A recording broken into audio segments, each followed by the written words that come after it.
Good morning, Raptor freaks. Lexi Yachts here. It's Thursday. We're not doing a think tank, although we could talk about what we think about the Raptors losing yesterday to Utah Jazz in Summer League.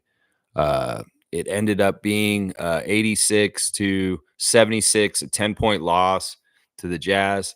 The Jazz showing up with their young rookies and kicking our butt. Raptors just didn't shoot well yesterday. Really bad at shooting, 37.7% from the field. There was really only one Raptor that scored and did well, and that was Javon Freeman Liberty. The rest of the team just really, really struggled mightily during this game, and it's too bad. It's too bad. It is what it is. In some ways, we're not eliminated from competing for the Summer League championship, but a lot of teams have got to get L's to get there, and we have to absolutely beat the Miami Heat on Friday. Give them an L because they're one of the teams that are 3-0 right now. So it's too bad. It is what it is. In some ways, lessons are learned. Jama talking about it after the game that, Utah did a coverage that the youngsters weren't ready for, that they didn't really know. It was maybe above their experience level as being a summer league team that has not really played in the NBA yet. They pulled some stuff with switching and the positions, and the young Raptors didn't know what to do with it. It was a big part of it. In some ways, the connectivity between our players was poor. Only 17 assists is something that shows there's something wrong there. So maybe there was a little bit too much selfishness in this game in some ways while they were playing. All right, let's get into the chat, and I'll do my stars of the game. I'll go over the team box score, the team stats. We'll do the classic card. We'll do all the normal stuff we do on the channel. Isaac Campbell's first in. He's saying, like and subscribe for the best daily Raptors content ever. I appreciate that. That's very kind of you, Isaac. And there's Grady Dick on there. Grady might have helped last night, but in some ways we, as Monique was saying in our chat and on Facebook last night, next man up.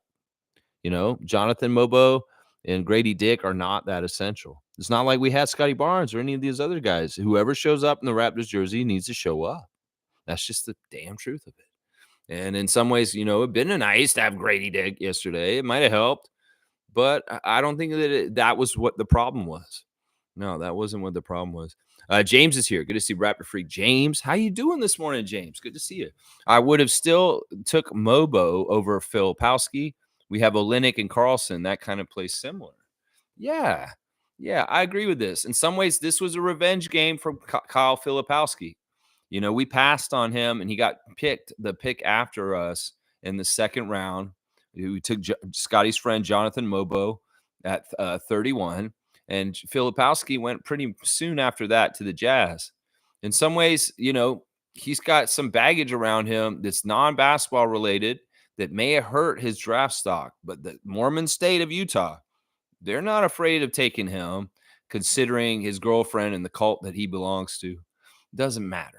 Filipowski is skilled, but look, what he did yesterday against us ain't going to fly in the big league. He can do it against this level. He can do it against the glorified G League level of Summer League, because in some ways, Summer League is in some ways a step down from G League.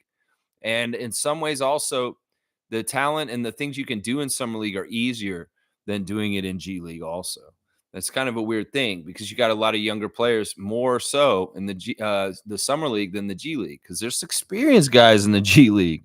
They've been playing the G League for like 3 or 4 years, and they want to really make the league at that point. So Summer League, G League, NBA, there's levels. There's levels to this. It's too bad. But yeah, Filipowski looked really good, and he was relishing dismantling us. In some ways, he's going to have an extra grind with every single other NBA team because they all pretty much passed on him in that draft. And, well, the Raptors kind of got it yesterday for that. It is what it is.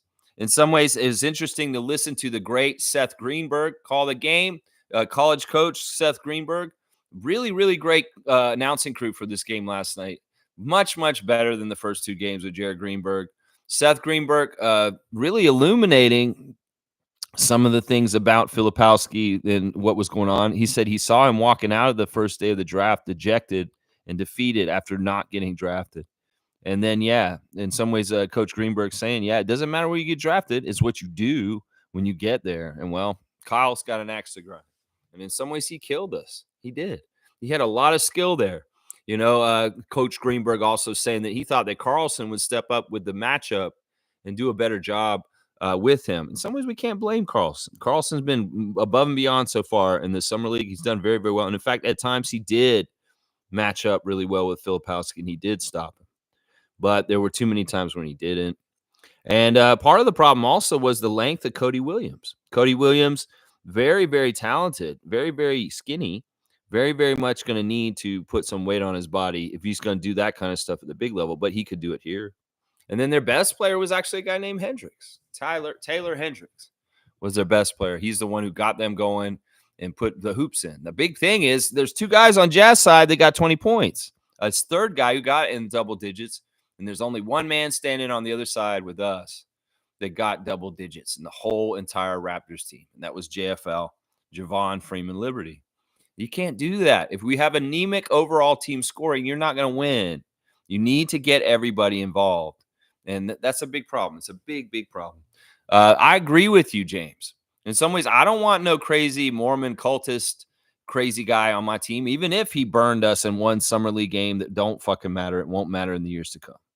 I don't want Filipowski on our team after what I learned about how he's disowned his family in favor of a Mormon cult because he's dating an older woman who used to be his babysitter. Yeah, it's a mess. In some ways, it's ridiculous. In some ways, Utah's exactly the team he needs to be on. So, yeah, I don't have regret about this. Scotty's happy. Mobo's on our team, and I wouldn't change it. I wouldn't change it in any kind of way. James is also saying Kelly Ware is killing it in Summer League. I think the motor issues were BS. It's another Cam Whitmore situation. Yeah, I mean, it's not really motor. It's not motor. He can get up and down the court. That's not the issue. That's not what they're questioning about with Kelly Ware. They're questioning whether he has a passion to play the game at a certain level. And some guys just don't care. Some guys just come to play because they're talented and they're big and they're tall. And somebody told them, "Oh, you should play basketball." That's the thing. Like, here's a good example. The wrestlers Sting and Lex Luger, they never wanted to become wrestlers. They didn't watch wrestling when they were kids. In some ways, it's amazing that Sting wrestled until this year. The fact that he was a bodybuilder. He didn't have anything to do with wrestling when he was growing up. And he kind of just fell into his wrestling career. And he was not having the passion for it. There were times in Sting's career where he really lost the passion for professional wrestling.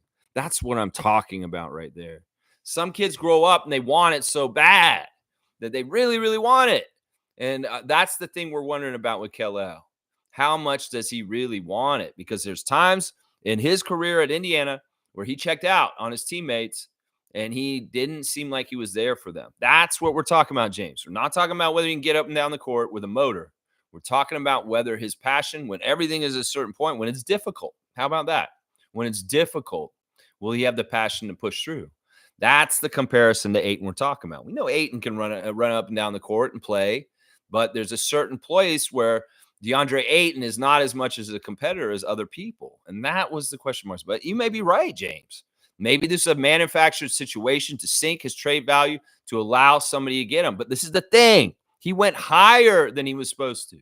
He was draft projected in the 20s, and he got picked in the high teens. So that's very interesting to me. But yeah, Kellel, he's going to be on Friday, tomorrow. We'll play him tomorrow night. Yeah. Cowboys saying, good morning, Lex and Raptor Freaks. Dap, slam dunk the like button on the best Raptors content on the planet. Let's grow like Ulrich. Kamay, the farmer. Let's fucking grow. That's right. Interview with Ulrich after the game, and he let it be known that he is a farmer. He comes from a farming community in Cameroon, and his family farms things. He said beans. He said bananas. He said cocoa. Yeah, he had a whole list of crops that the Kamay family is growing over in Cameroon. He's a very humble young man. He comes from humble roots and places. And he's ready to come with a big burden on his shoulder and become successful. That's an important thing for Ulrich Kamay. And he understands this already. He's aware of this. He's not a knucklehead coming in the NBA and just being like, oh, I made it. Hey, no, he understands he has a deeper responsibility than anybody else on the Raptors team in some ways. In some ways, I wouldn't say he has more of a responsibility than Scott, but in some ways he has more of a responsibility for helping the people back in Africa. He's very, very grateful. going on and on about the president, as he calls him. He calls him the president. He doesn't even use his name. He has that much respect for him. The president came to Cameroon. He saw me, and that's who I saw first. And Coach Pat came and saw me. And I was trying to figure out who Coach Pat is. I think he's talking about Patrick Mutombo. Yeah, Coach Patrick Mutombo coming over and seeing him during Giants of Africa and the NBA Academy Africa stuff. Yeah, Patrick Mutombo working with him early on. And, of course, the president came and saw him also. Yeah, Ulrich is very interesting. Very, very, very interesting. And his interview was awkward. He does not fully understand English yet, but he's very open and honest. And I love to hear what he had to say in that interview. I hope you guys go and watch it because we need to get to know this young man. Seriously, seriously. Yeah. I like Ulrich Kamay myself. He had an interesting game last night. Let's just put it that way. You know what? Let's do some of the stars real quick. We'll go ahead and do the first stars. Obviously, Javon Freeman Liberty. He's the only one who showed up in a loss. You know, this is very reminiscent of 905 season last year. Javon can shine. Javon can do this because Javon can do that, but they still lose. Nobody else does jack shit. That's what I'm saying. JFL, he's fool's gold. Y'all are going to go on in some ways in the chat and say, oh, Javon this, Javon that. I'm going to say this. I don't want him on this team. I still don't. Because listen, 7-14 is great. He shot really well last night. 3 of 6 from the 3-point line, 7 of 8 the free throw line. That's all fantastic. 2 rebounds, 3 assists, 1 steal, only 2 turnovers, 24 points in 24 minutes. That's a point per minute. He was a +4. That's all great and gravy, but we lost. Who cares if Javon had a good game? We lost the game overall. And there's a problem with that. This is so reminiscent of a lot of the losses in the 905 last year.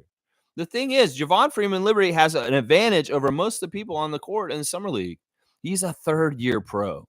His first year in the league, he played for Windy City Bulls exclusively and didn't play for the Bulls. So this is not his first rodeo. He played last year with the Raptors on Raptors 905, and he got to start NBA games later in the season and got to play a lot of time on the main roster. He has so much experience. He should be doing this. He's a scorer. He should be doing this. But that's not what we want to see. We don't give a shit that he can score. We know he can score. We've seen all that all last year. We want to see if he can broaden the horizons of his game. That's what Jama said. It's like, yeah, we know that Javon can score, but we'd like to see him put some more attributes on his game. That's what we're looking for right now with him. And that's going to be the thing that's going to get him off this team. Is seriously, people were watching the game last night. He's trying to go at, once again, a 2-on-1 break by himself with the trailer behind him that could easily lay it in.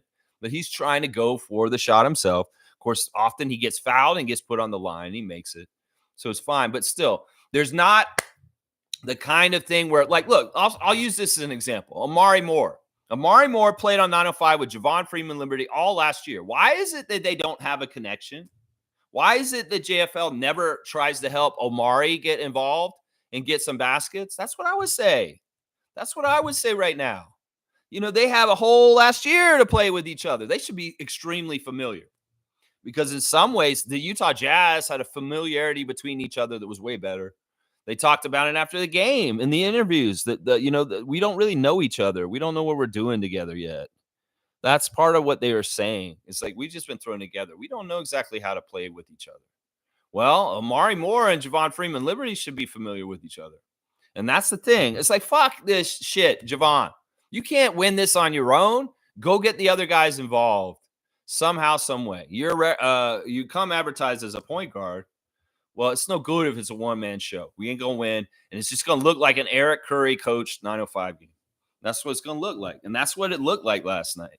Make some false comeback attempts. Get it down to 8 points in the fourth quarter and make it look like you're going to do it. Well, you don't finish the deal when you only got one man getting the water out of the boat and the rest of them are all kind of useless. Nobody else can get double digits. It's too bad. In some ways, you're like, what, Lex? You're going to blame Javon Freeman Liberty for the game last night? Yeah, in some ways I will. Because we need to spread the ball around and we need to get other people involved.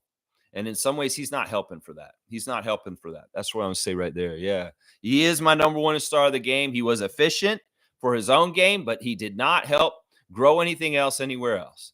And that's what I'll say on that. My second star of the game for the game last night and the loss is Brandon Carlson.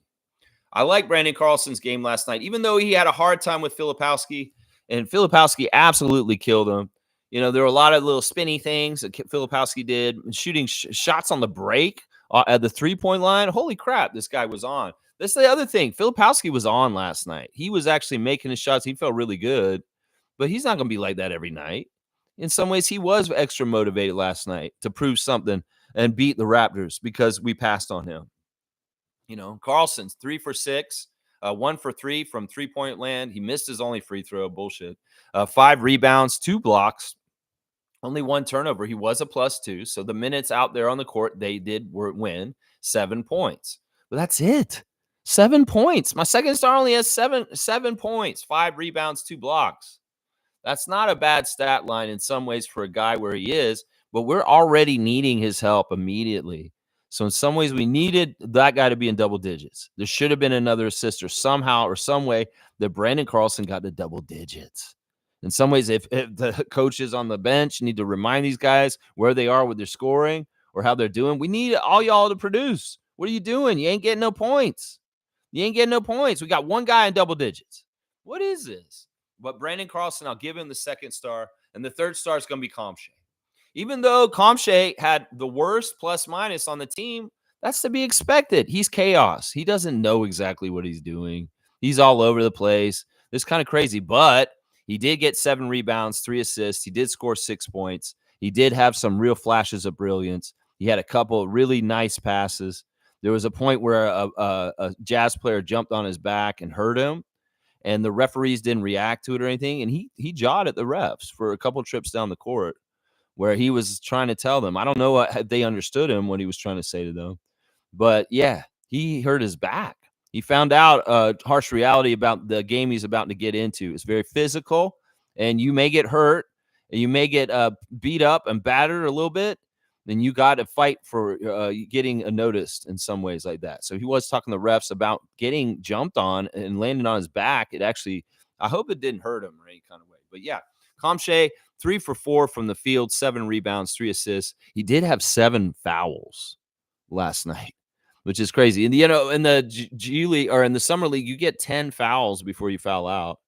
Apparently, the first person who ever fouled out in a Summer League game was Andrea Bargnani. He got like 10 fouls one game very early on. I think that's right. But, yeah, Kamay, the horrible plus-minus and the 7 fouls, which is going to be in foul trouble early in his career, because he's not going to have any respect. He's this kind of athlete that can be everywhere all the time, everything, and he will be in different spots, and he'll be meeting people. So he may have problems with foul trouble. That may be one of the biggest adversaries to Kamay in the beginning of his career, is being able to stay on the floor without getting in foul trouble. So, but I like his energy. I like some of the things he was doing out there. There was a lot of good stuff. There was a lineup later in the game where we had him out there with Carlson and somebody else, and it looked big. Jamison battle.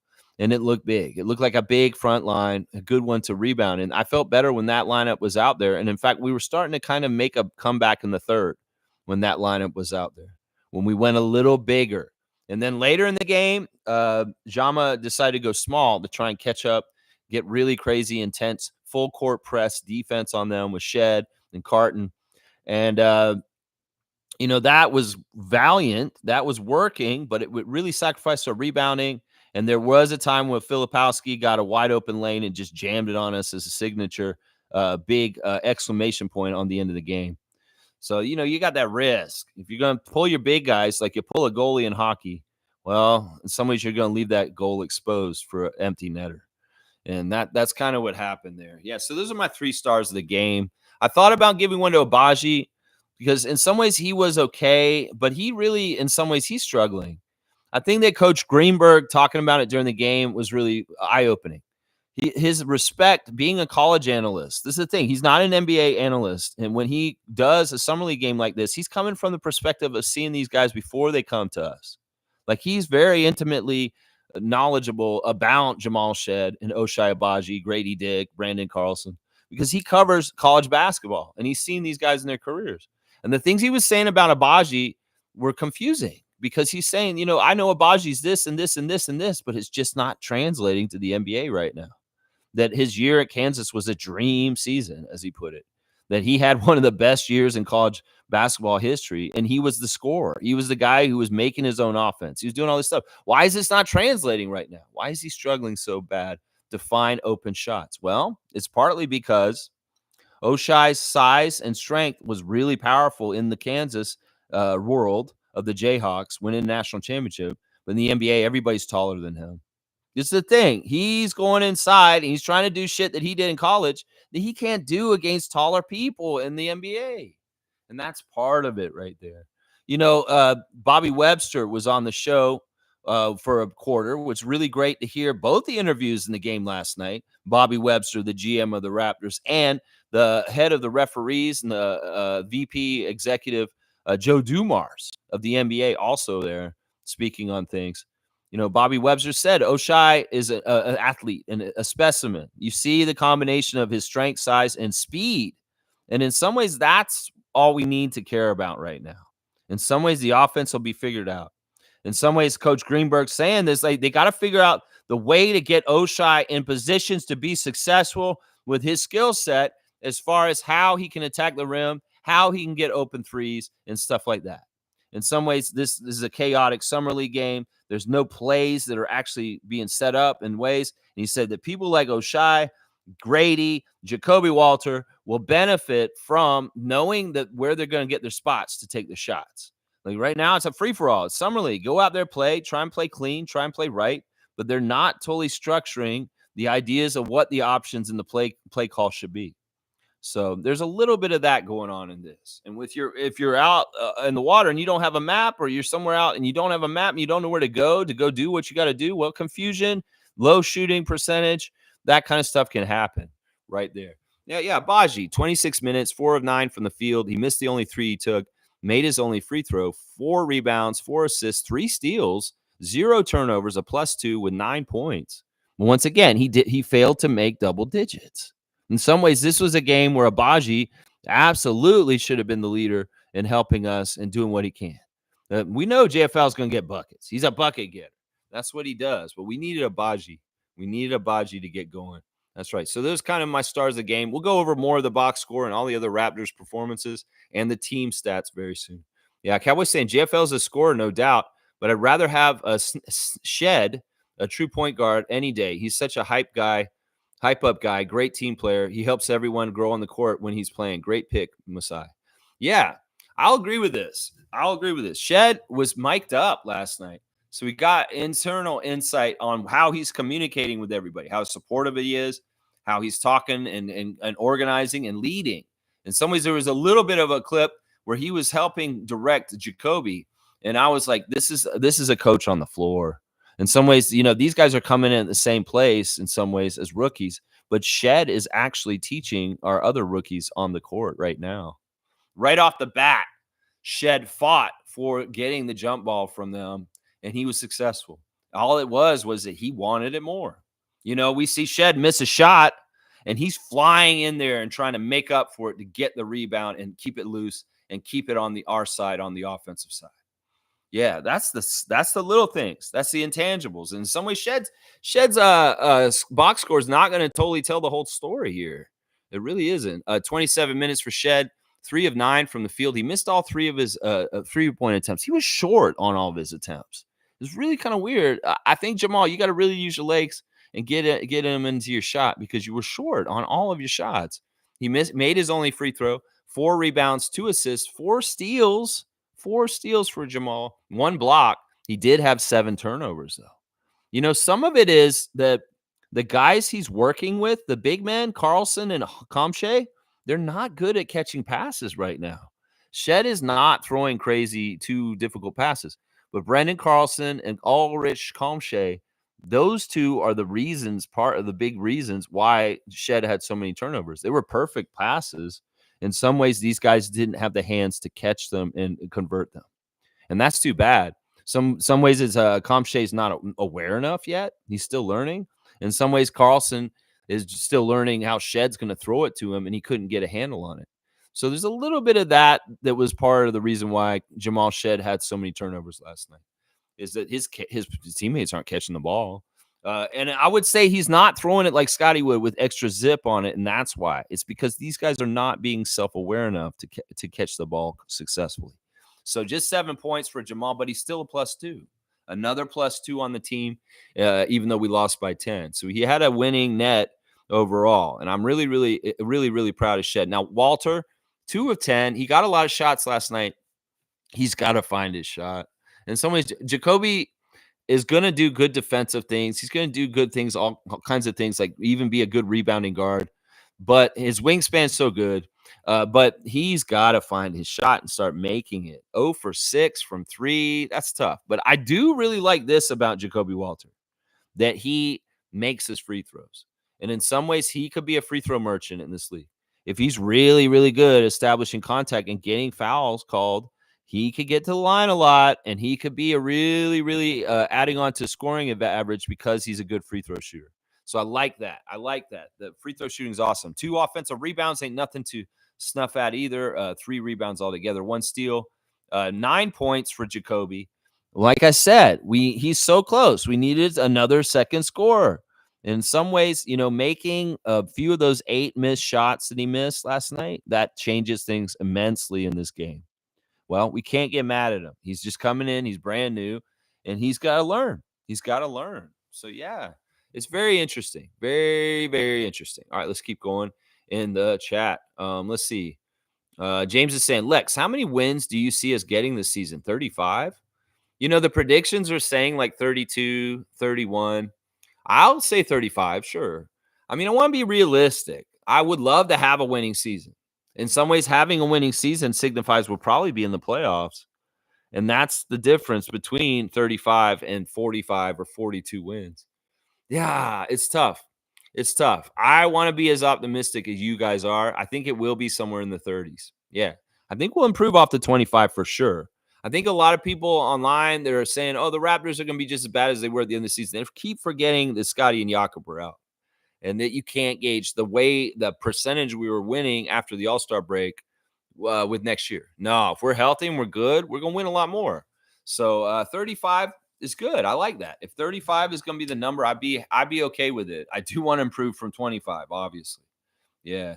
Trevor J saying, good morning, Raptors family in life. We never lose friends. We only learn who the true ones are. Yeah. All right, Trevor. Let me go talk to you guys about Leo this morning. Leo's life tips are interesting. Leo had a political post on Twitter this morning, and I commend him. He's getting really mad at CNN, NBC, and the mainstream media in the United States. He can see that the oligarchy is paying off the media to kiss Trump's ass and to paint the picture for the masses on the mass media a certain way. It's disgusting. And Leo had a very specific thing he said here. He said, you have all sold out Jake Tapper, Dana Bash, Van Jones, NBC News, Lester Holt, CNN, journalism at its worst. Hey, as long as you have a platform to sell books, it's all good, right, Jake? And with that in mind, this is what Leo's life tip is said. Never trade integrity for attention. And that's true. I mean, listen, these companies are not news companies anymore. They're propaganda companies. They've been for a long time already on the down low, but they're really shifting the gears of perception in a hardcore way to try and make the world of Trump seem like what it is that Trump wants it to be. Yeah, it's not like that. And it sucks. We've heard recently that Elon Musk is going to give $45 million a month until this election is done to feed publicity and media that is pro-Trump. This is what an oligarchy looks like, y'all. This is what happens when the very rich start to control the message, start to control the media, and they take over. Corporate forces, the 1%, billionaires like Elon Musk, Mark Zuckerberg, Jeff Bezos are going to try and control our government. So the way we got to fight this is by being the masses and voting. Get out there and vote and disregard all the media propaganda that's coming out and vote what you know is true. They had an RNC convention last night where they were saying, send them back.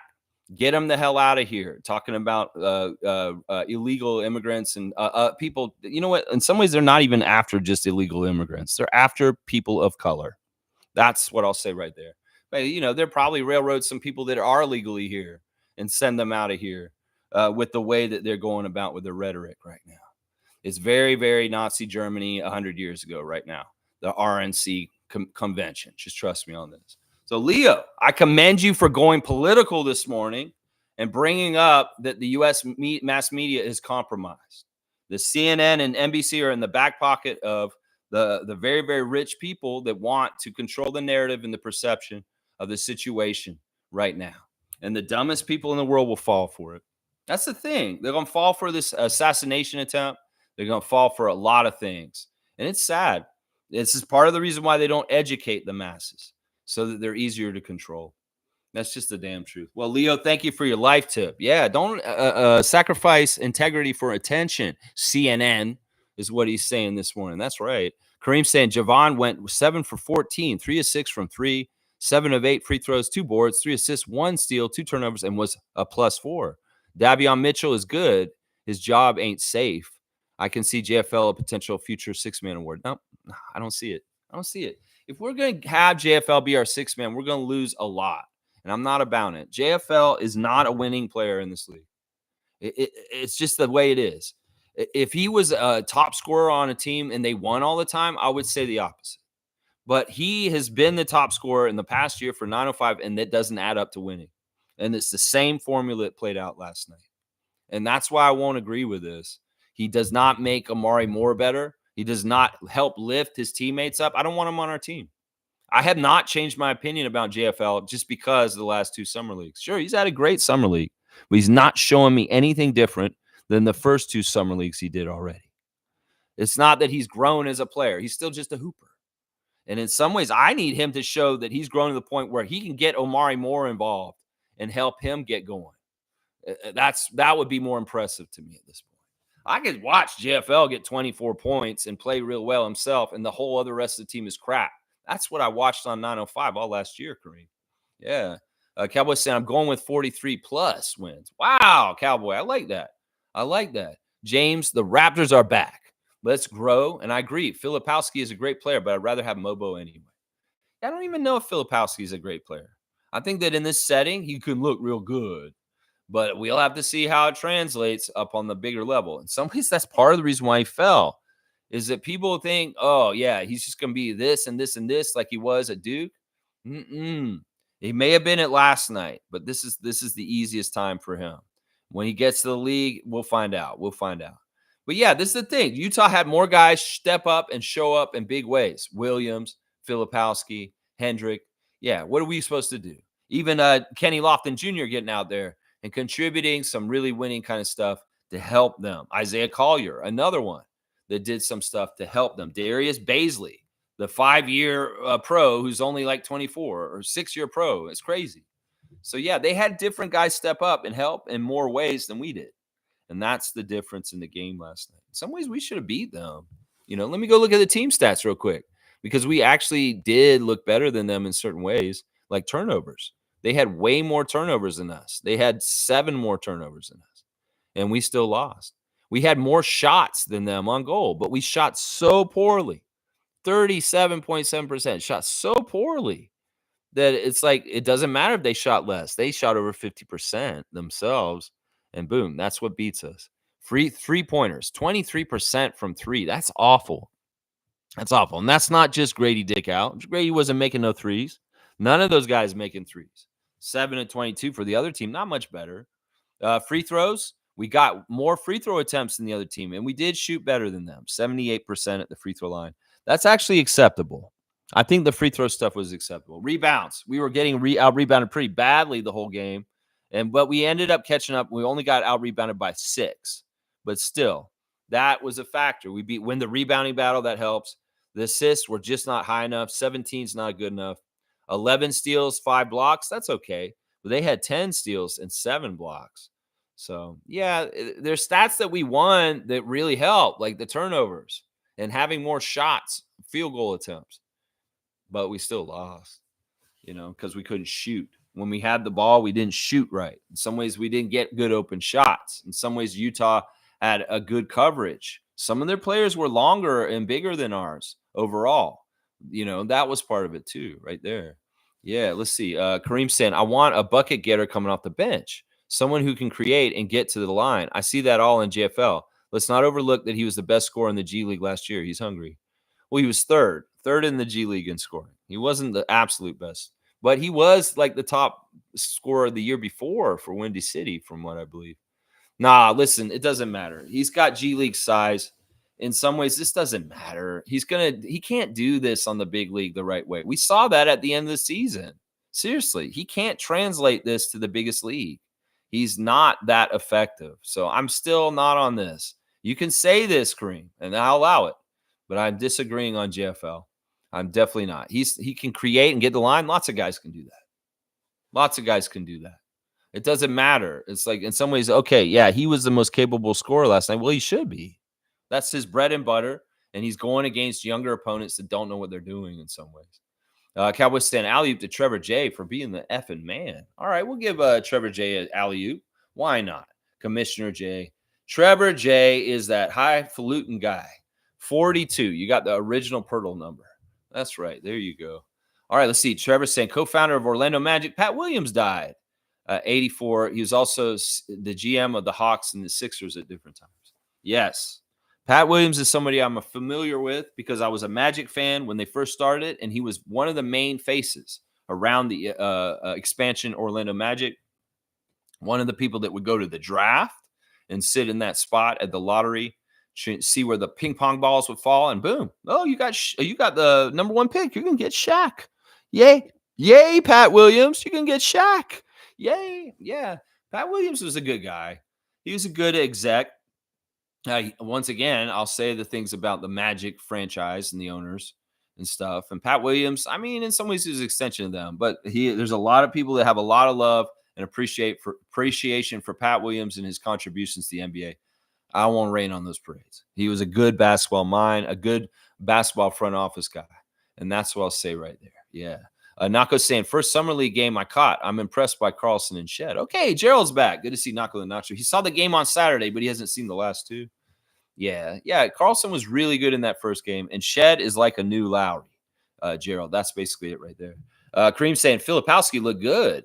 He's got a huge bag as a 7'1" center. You giving him an inch. He doesn't get that. He's 7 foot. Face up or back down. He's got tools for each. Oh, yeah, he can nail the three. Yeah, I'm going to be a hater on this. Who cares? I don't know if this is going to go as well in the regular league. Sure, he can do this on summer league, especially when he's motivated than anybody else out there. In some ways, he has the extra motivation over a lot of those guys out there. Some of them should be like motivated because they're just trying to make the NBA or the team. Well, Filipowski was motivated because he got drafted in the second round when he was supposed to go in the first. So he's coming for revenge games. That's part of what happened last night. Yeah, Cowboys saying, I agree 100% with full ass. Hang on. Let me get back to this. I jumped all the way to being okay. Hang on. Wow. Okay. All right. Get back. Where is it? Okay, here it is. I agree 100% with full ass. JFL's a bucket. That's true. But he doesn't know when to pass, though. That's it right there. And I'm not sure about that 2 turnovers stat, bro. Let's go, Raptors. Technically, he is right. He only had 2 turnovers. The turnover problems were more centered around Shead, and that was partly because he was actually playing true point guard. Javon was not. He was when he gets the ball, he's shooting, and that's part of it there. So he's not going to get a lot of turnovers or assists because he's not trying to give the ball to anybody else once he gets it. So that's the problem. In some ways, Javon Freeman Liberty is like Gary Trent in that way, a black hole. The ball doesn't find other people once he has the ball in his hands. And that's a problem in Darko's system. In some ways, Javon's trying to make our team, but in some ways, his skill set is not conducive to what we want to do in the Rajakovic passing system. This is the thing. In some ways, JFL's like Gary Trent and Pascal. And in some ways, that's not what we're trying to do with our ecosystem. Right there. That's what I'm saying. Trevor's saying Clark set the WNBA record for most assists in a single game. Wow, that's pretty impressive. And people are saying because she was a scorer in college and she's known for scoring herself. Wow, she's breaking the assist record? That doesn't make sense. What is this point guard? I thought she was a shooting guard. I thought she was more of a shooter. She's setting people up with assists. Very interesting. These rookies are very, very record setting. Angel Reese and Caitlin Clark. Very, very interesting. Monique is here. Good to see the super fan, Monique Lawrence. Good morning, Raptor Freak family. At times we were in the game, but JFL, Jamal, and Ulrich, thanks for showing something. Never dig yourself a hole you cannot get out of in the first quarter. Was great, but after that, it slipped, in my opinion. Yeah, the second quarter, absolutely dismal. 10 points scored. Why did we have such bad offensive futility in the second quarter last night? Only 10 points. That's really, really, really bad. Where was that offense at that time? And in some ways, where was the defense in those middle quarters? Letting them score 23 and 26 points in the second and the third. Yeah, the 10-point quarter in the second killed us right there. Being anemic with scoring in a quarter, not being able to put the ball in the hoop for a while, having the lead and jumping out all over them. The announcers said they felt like it was going to be a blowout for Toronto right off the bat. That's the feeling they got. Well, something happened at some point. Raptors maybe got a little too cocky or a little too comfortable, and the Jazz got hungrier, and they overcame us. Some of it was leaving three-point shooters open on the Jazz, and they hit a couple threes real quick, and all of a sudden the leads ate up, and then all of a sudden they're sprinting past us, and all of a sudden they have a 10-point lead. That the second quarter was a turn time, and it was a really bad turn time for Toronto. It's too bad. It is too bad. That hole that was dug in the second quarter, couldn't overcome it in the second half. Needed to play very, very perfect in some ways, and just not getting stops and just not executing on the other side either. There were some shots that they should have made. They would have been easy points, but they just didn't go in. That's right. Cowboys saying Carlson and Ulrich are all we need to grow. All we need. Let's grow. I don't agree with that. We're going to need more than just those two players. We're going to need everybody to show up. Mobo, Shead, Walter, all of them. Yeah, most saying Jamal Shead is definitely a vocal leader, mic'd up and all. Yeah, that was really cool. We see his personality. A little bit of trash talking with Isaiah Collier at one point in the game last night. They didn't play that part, what they were saying. I really did kind of want to hear it, though.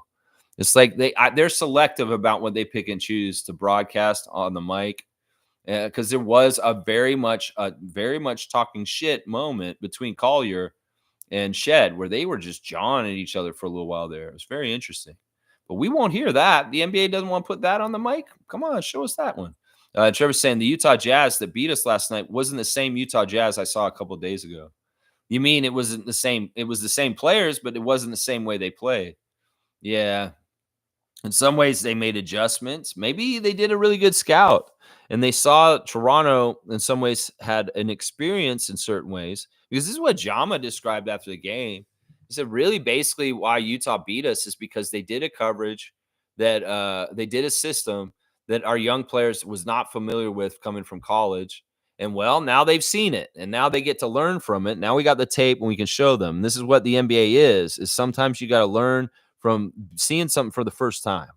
And that was what it sounded like from Coach Mahalea, is like that the Jazz employed a strategy that our inexperienced young players did not know how to handle. And that is part of the reason why what happened last night. That is part of what happened. Other than we didn't shoot and make any shots. That's a problem right there. Yeah, we didn't make those shots. Yeah. Nako saying this wasn't a bad draft for centers. No, I don't think it was. That's one of the cool things. Like, in some ways, that's one of the hardest positions to get in the draft. But this weak draft was full of tons of centers. We were talking about Zach Edey, Klingon, Filipowski, Carlson, Kamay, Kellel Ware. It seems like there were a lot of quality centers in this draft, for sure. Yeah, Mo's saying, absolutely love hearing Bobby on the broadcast. Yeah, he actually told us some things. He said that we're pretty much done for the offseason, guys. He said they asked him, he said, what do you still need to get this offseason? He said, well, we're pretty much done for the season. We've got our roster pretty much figured out, like as far as like who's going to be involved in training camp and who's going to be there. I'm pretty sure that the Coloco thing is the last thing that they have to check on and see what they can do with. That if they're gonna, they may be not trying to do very much because they really do want to keep things in a condition that they can invite Coloco right back in somehow, some way, if this is going to be a possibility. I'll bet you that's true. But yeah, very interesting to hear Bobby Webster. He also said this. He said, "I'm looking forward to seeing what Bruce does for the Raptors this year in a Raptor jersey." So it sounds like Bobby's not really trying to shop Bruce Brown Jr. around at this point. That maybe that period of time has passed this summer, because he sounded like he's ready for Bruce to play for us this season coming up. So those were the two things that I got from Bobby Webster that stood out during his little period of sitting in with them. But once again, the Raptors personnel is top notch. And when they sit down and they do those interviews, fantastic stuff. Joe Dumars very interesting in his interview, talking about how he feels about today's game. Of course, he's going to say what he's going to say. And also talking about how Summer League isn't just what y'all see on the courts with the players. There's all kinds of stuff going on, like competition committee meetings, and all kinds of aspects around the NBA that are important. It's a big, huge convention, the Summer League. And there's people from all departments of the NBA that are meeting and getting together and organizing for the next season. And it could very well be some of the advertising people and some of the people that are involved in the marketing are all getting together and talking about the strategies for the season, other than the referees and the competition committee also. So very, very cool interviews. Bobby Webster, you're my hero. Keep being you. And, well, he let it be known that our offseason is pretty much done and that Bruce Brown is more than likely going to be playing for us on opening day. Just so you know. There you go. Yeah. Let's see. Trevor saying good morning to Cowboy. We are setting a number 10. We are sitting a number 10? I don't understand that. Cool Cat saying good morning, Raptor Free Crew. Good morning to you, Cool Cat, and Dap to David. Commissioner Trivia is in the house, so let's do the classic card of the day. Commissioned by Trevor J., the Commissioner of Fun. David will judge on who gets it. Let's see what happens here. All right, I got to go all the way down here. 9:36 is the time when David showed up. Let's see. Okay, we're getting a lot of these kind of cards today or this week. And, this one, I don't even know if I should show you guys the card. In some ways, it's too easy. It's way, way too easy. Now, shoot your shot right here. All right? Be very ready. I'm not going to hold it very close. I'm going to hold it really far away. This is going to be a long distance classic card of the day. So if you can see it, you got to know who it is. If you can't see it, then you're screwed. If you can see it, you can know who it is. But it's too easy. It's too easy a card. That's what I was saying. I'm not going to bring it any closer, y'all. Let's see if anybody can get it just from this distance. This is a long distance classic card of the day. Not putting it close. Spida Mitchell? No, it's not Donovan Mitchell. That's interesting you say that, though. You see the team name. You can't see it. That's great. That's what I want. You guys got to really look at it. No prayer. It's way too far away, guys. Come on. Somebody may recognize this card. Yeah, somebody may recognize this card. No, the player's looking up. They're not bald. They're looking up. Their face is looking up. There you go. Fiercey got it. It's too easy, guys. I can't show this that close, guys. That's too easy. Yeah, Fiercey got it. That's Karl Malone. This is the hoops card for Karl Malone in the first hoop set. And you see how many years he had played only like 4 years into his career. Yeah, this is a Karl Malone card. Yep, Fiercey Salcero's in there first. Smooth, you're second on my thing. Yeah, 100 points to Fiercey just because of the distance. This is an easy card. This is an easy card, but because of the skill of recognizing it from a distance. Yeah, we won't comment on this, Tommy. I know what you mean, what you're saying there. All right, let me go back to David's dap in, and we'll keep going on the chat. All right, David's Tom saying, good day, everyone. David had his birthday yesterday. Happy birthday, buddy. Let's go Raptors. Was it your birthday yesterday, David Saborin? That's weird. I didn't know that. Well, why didn't you tell us?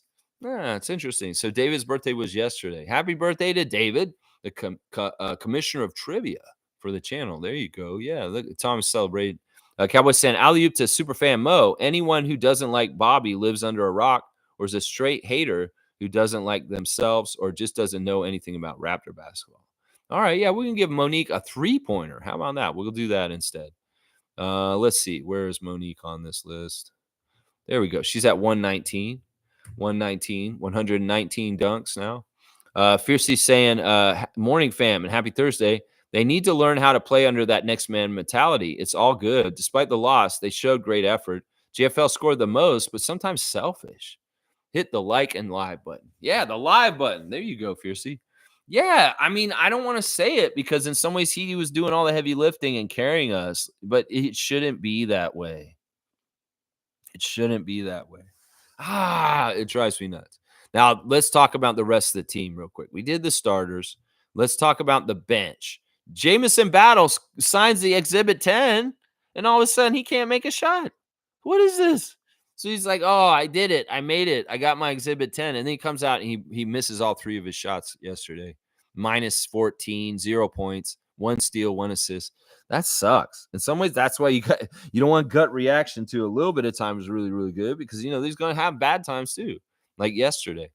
We had a couple of Raptors Summer League players get in with the absences of Jonathan Mobo and Grady Dick, and those guys were Quincy Guerriere and Dylan Disu. Quincy missed the only shot that he took. He got 2 rebounds, 1 assist, 1 steal, and plus 2 with 0 points in 6 minutes. He didn't help with the scoring. But it was interesting to see him on the court with his size and his length. There's actually some real length to Quincy. He's not going to be on the Raptors. He's going to be on the 905 for sure, but he's an intriguing player. I wish he had done more offensively last night. I wanted to see something. Disu did get 5 points himself. He was 2 for 4. He made a 3-pointer, which was very impressive. 1 rebound, 1 block, -5. So Dylan Disu getting in. But in some ways, it's like it's maybe too little too late in Summer League. Of course, he didn't get to play in the first 2 games, but he played tonight. Tyler Perry, 3 minutes, 0 points, 1 foul. That's it. Amari Moore, 1 for 5, 11 minutes, 1 for 4 from 3, 1 rebound, 1 assist, 3 turnovers, a -6 with 3 points. And then DJ Carton, 22 minutes out there, but only 6 points. In some ways, DJ Carton was hurting us last night because he was not converting. 1 for 4, 4 of 6 at the free throw line, 4 rebounds, 2 assists, 1 block, a -11 for DJ Carton. I mean, I can't get too mad at DJ Carton. He was the other interview after the game, and he was saying that, I have ups. Getting hurt last season, Raptors fans have not really seen what I can do. In some ways, he's got ups like Russell Westbrook. He can jump up and throw it down. And he's been hurt. And he got hurt right when he got signed with the 2-way. So Carton's really anxious to get out there and show his athleticism once again, now that he's getting more and more healthy. He's not 100%, though, is what he's saying. He's not 100%. He can play right now, but he isn't fully healthy right now, just so you know. Yeah. Yeah, let's see. Cowboy saying it was David's birthday yesterday. Happy belated birthday, my brother. Yeah, I had no idea, too. I had no idea it was David's birthday yesterday. He didn't tell nobody except for Tom, apparently. Fiercely saying, happy belated to our awesome commissioner of trivia, David Saborin. Hope you had a nice one, David. I'm going to put this on our birthday calendar, David, since you didn't tell us this. Let me see. Oh, yeah, because you know what it is? I forgot. He does have the same birthday as OG. That's what it is. He told me this a long time ago, and I should have remembered this, that he has the same birthday as OG Anunoby. So that's why I should have remembered. All right, it's David. There we go. He's added on the calendar forever. Now we'll know. Yeah, Mo's saying happy belated birthday to David also. Yeah. Let's see. David saying, thanks, Cowboy and Mo et al. David saying, thanks, Fiercey. I met my boss from Romania for the first time. We went for lunch. That went well, which was cool. Yeah, David's really busy this month. Yeah, I don't know if you guys know, but in Toronto this month, in downtown Toronto, we're doing the North American Championship of Bridge. And David and Morgan are both playing in the North American Championships for Bridge currently this month. So David's very busy because he's competing in a bridge tournament for the North American Championship. So that's pretty cool, isn't it? Yeah. I don't know if you can buy tickets and go to that, Trevor J. Maybe you need to get on the jet and come up and see David play some bridge in the tournament that's going on in Toronto this month. Yeah, that's what's going on right now. Yeah, Nako's saying Kamshay is pretty raw. which is fine for an 18-year-old. Yeah, he is. But you know what? He's got an aptitude to him. And there was a move that he made last night offensively that I was like, whoa. If you go back and look at early Anakumto, he wasn't doing that exactly as well as Kamay was last night. So there's some interesting potential in growing Kamay as an offensive player that is already kind of showing something. And I'm very excited about that. I want to be patient with Ulrich Kamay. I want to be as patient as possible. But yeah, he calls Masai the president. That's right.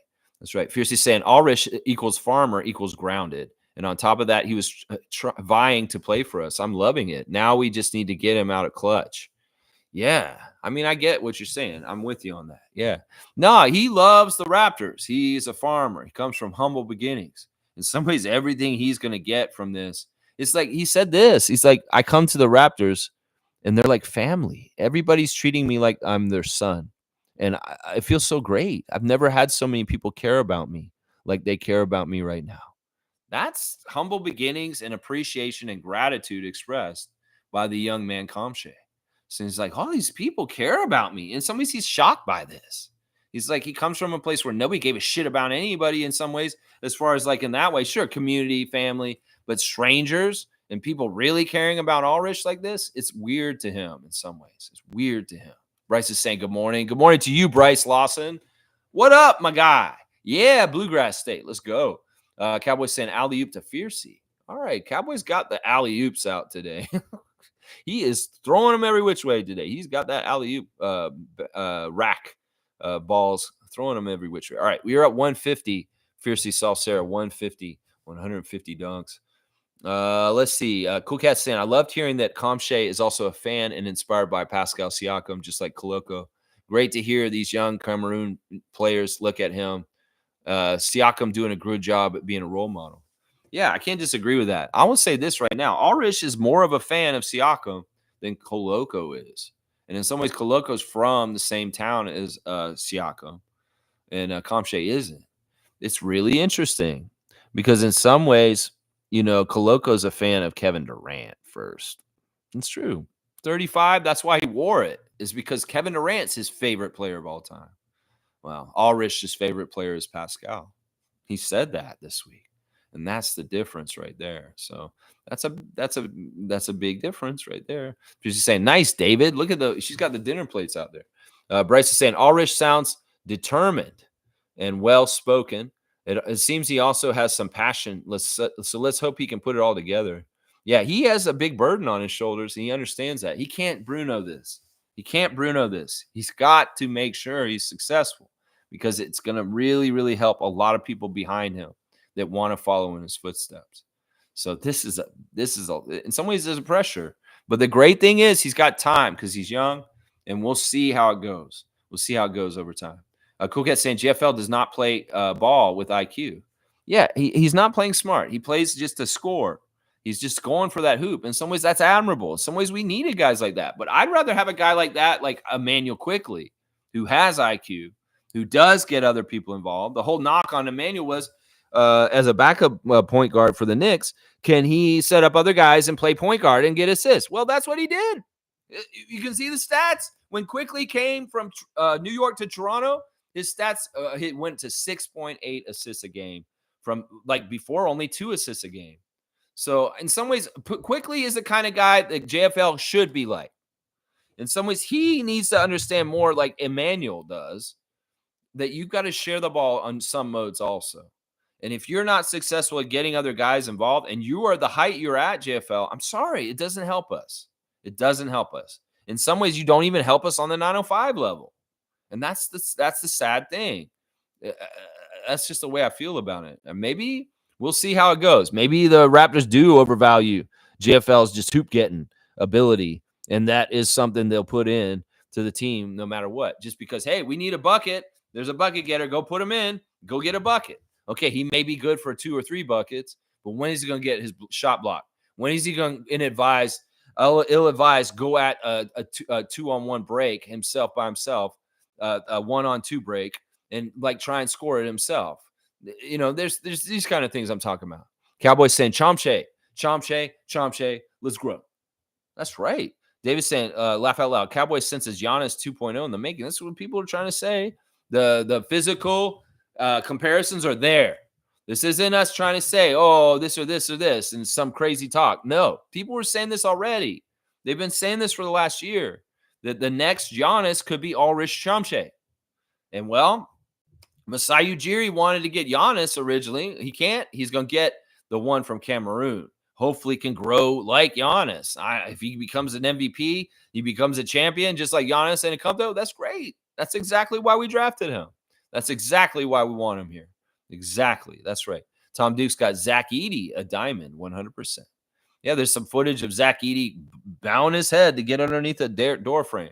Interviews with him talking about things. There was somebody else say this about Zach in his summer league. He opted out to not play for Team Canada to go to summer league. Well, the Memphis Grizzlies, in some ways, they had him show up for one game, get out there and play a little bit. He did great. He looked fantastic. But then they shut him down for the rest of the summer league. So he's only played like one game at summer league. And now he's just kind of hanging out. And I'm like, it's kind of annoying, Grizzlies. In some ways, Zach made this decision because he knew that it was best for his business decisions, for the NBA and his career and his contracts and being in good graces with the team he just drafted him, doing all this stuff. But also, it seems like such a waste. He's going to play one summer league game and not do all the things he could be doing with Team Canada right now.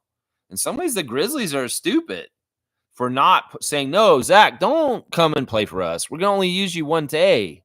And then you're going to sit around in Vegas, and that's it. No, go play for Team Canada. You're going to get way more experience and good things happen. But Zach wanted to do Summer League because it's a rite of passage, and it's something that NBA rookies normally do. So, I don't know. It's a weird situation. He played one Summer League game. He sat out since. He should be on Team Canada. That's what I feel like. Yeah, Cowboys saying even better, David, alley-oop to Tommy Dukes. All right, we'll give Tom Duke.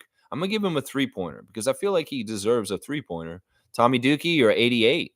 You're 88 dunks. Yeah. Kareem saying, David, if I remember correctly, you're an 84 baby. Yes, sir. 84 baby. That's right, 84. George Orwell. There's a baby. Look, Tom's got a baby in the chat. Baby emoticon. Emoticon giant, Tommy. Yes, laugh out loud. Yeah, lol, like Mike does. Okay. Cowboys saying, let's effing go, 84 baby. 84 baby. Creep saying, happy 40th, bro. 84 babies are the best, but that's just me being biased. You see, they're the same age. I can see what's going on here. David saying, thanks, bro. Much appreciated. So, David, you turned 40 yesterday, and you didn't tell. Wait, you're not 40. Wait, yeah, you are 40. I'm trying to figure it out. Yeah, that's 40. That's 40. Yeah, that's 40. I'm like, wait, what? No, he's not older than me if he's 84. Okay, yeah, that makes sense. Alley-oop to full ass. You know it. All right, we're going to give a Kareem a dunk too. Why not? Where's Kareem? There he is right there. 191. 191 dunks for Kareem. Okay, let's keep going. Infamous is saying, salute, freaks. Hope you're doing well, Lex. I thought the ref allowed the Jazz to play overly physical. Reffing was a bit suspect. I mean, that's maybe true. I mean, I didn't really see too much crazy ref manipulation. It's kind of the thing where the Raptors work harder and they just make their shots. Well, they do better. I don't think it was overly ref manipulation, but who could be? There may be a little bit of a period of time where I was a little distracted doing something and maybe some shady stuff happened, Infamous. But in some ways, we can't blame the refs for poor shooting. We shot bad. David's saying, yeah, it was atrocious for sure. Normal. What's up, Freak Nation? What's up, Brian? To the point. 2.0. The point. YouTube channel. Check it out. Give it a follow. Give it a subscribe. What's up, King? Always good to see you. Cool Cat saying, O'Shea's confidence is also a factor why he's struggling. You know, it's weird. It's spacing. This is what Jama said. And also Coach Greenberg while he's watching him. In some ways, he knows that O'Shea is an extremely good shooter. He's a really, really good offensive player because of what he did in Kansas. But the spacing of the big league is different. The players are bigger, stronger, and faster. And in some ways, this is the whole thing about great college players and coming in the NBA. Does it really translate? And as they said in the broadcast last night, it's a fine line, very, very fine line between being in the league, being a journeyman, being in a rotation, being a starter, being an all-star. To get sorted out into that. There's so many good players. DJ Carton was an amazing player at Marquette. He was the example they gave. He did so many good things in college. Amazing college player. Does that translate? Does that mean he's going to have a real NBA career? No, not necessarily. That's the thing about it. There's Malachi Flynn, another good example. That's the thing about it. Ochai Agbaji, maybe the year he wins his national championship with Kansas Jayhawks. But does that translate? That kind of stuff that he does translate to the NBA? And in some ways, Bobby, Masai, and Darko, they got to see what they can salvage or get from Ochai Agbaji's physical specimen body to translate into that. And in some ways, they got to set him up for better success. I don't think it's necessarily that Oshai's confidence is bad. In some ways, a lot of Raptors fans are probably dissing him today, but they're short-sighted. And in some ways, once again, you got to see both sides of the ball. You got to see all the kind of different little intangible things he's doing with his size and strength that are important to help us win. So, yeah, it's tough. It's tough. I don't think that he should be getting in his head about this. Don't overthink this, Agbaji. This is just Summer League. In some ways, Summer League doesn't mean jack shit. Crumple it up and throw it out. In some ways, you got to think that for sure. Yeah, Smooth saying that Ochai is Stanley Johnson, man. You know, I can see the parallels. I think that in some ways, if that's not an insult, what he's trying to say. I think he's trying to be realistic. In some ways, Ochai is not like Stanley Johnson because he did not go to Detroit and get mishandled at the beginning of his career. In some ways, Ochai was with Utah, and maybe they didn't develop him correctly in his first year or so, 2 years. His first year, and then last year he came to us. I don't know. I see what you're saying, though. Very strong guys, similar position, and defensive. And, you know, the offense stuff is kind of like awkward, not totally smooth or pretty. Yeah, I can see what you're saying with this comparison. Carlos saying, can Ochai copy Drew Holiday's game somewhat?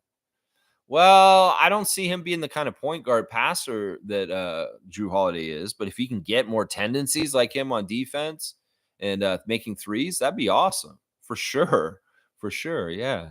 Kareem saying, alley-oop to Neon Moon. It's been a minute. There you go. I love it. I love seeing the camaraderie between the Raptor Freaks. And, yeah, we'll give Cowboy one. He's at 70 now. 70 dunks for the Canadian Cowboy. Ta-da, services, y'all. How could I forget? Starting as low as $89. You may need a handyman. You may need equipment rentals. Call Ta-da. 647-833-6844. They got equipment. They got handymen. Yeah, there you go. There you go. Boom goes the dynamite. Carlos saying, Ulrich says he was farming before going to the NBA community. Yeah.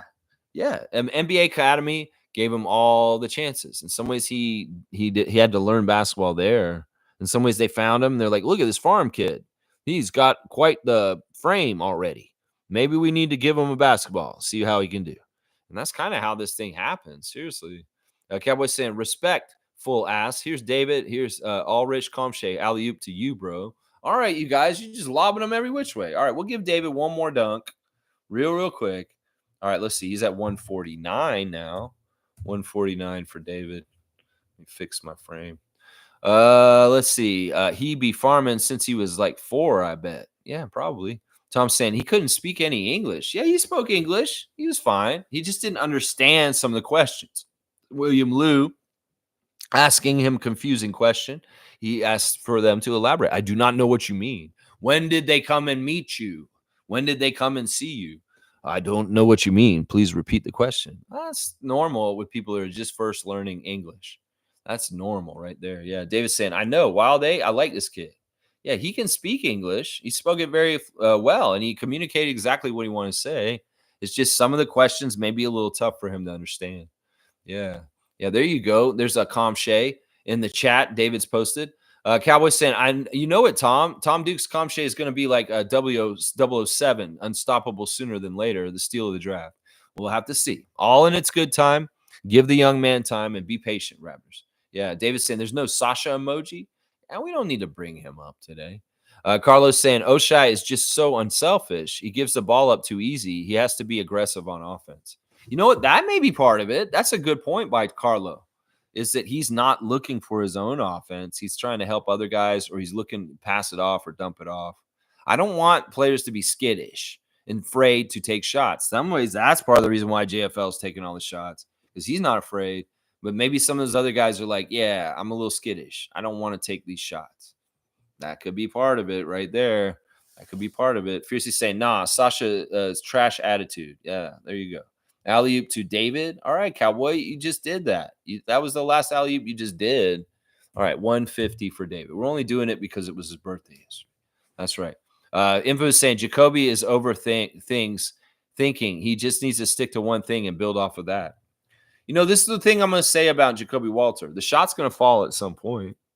In some ways, he's just got, you know what, there's a really interesting thing. Like Coach Greenberg pointed out last night, the shot technique of Jacoby Walter is beautiful. The other thing about Jacoby is, even though he's 6'4", his wingspan is bigger than him. It's not the average wingspan for a guy his height. So his defensive stuff is going to be better than we think. In some ways, he's going to have some really good stuff. He's so small and wiry right now. In some ways, he's really young. He's 19.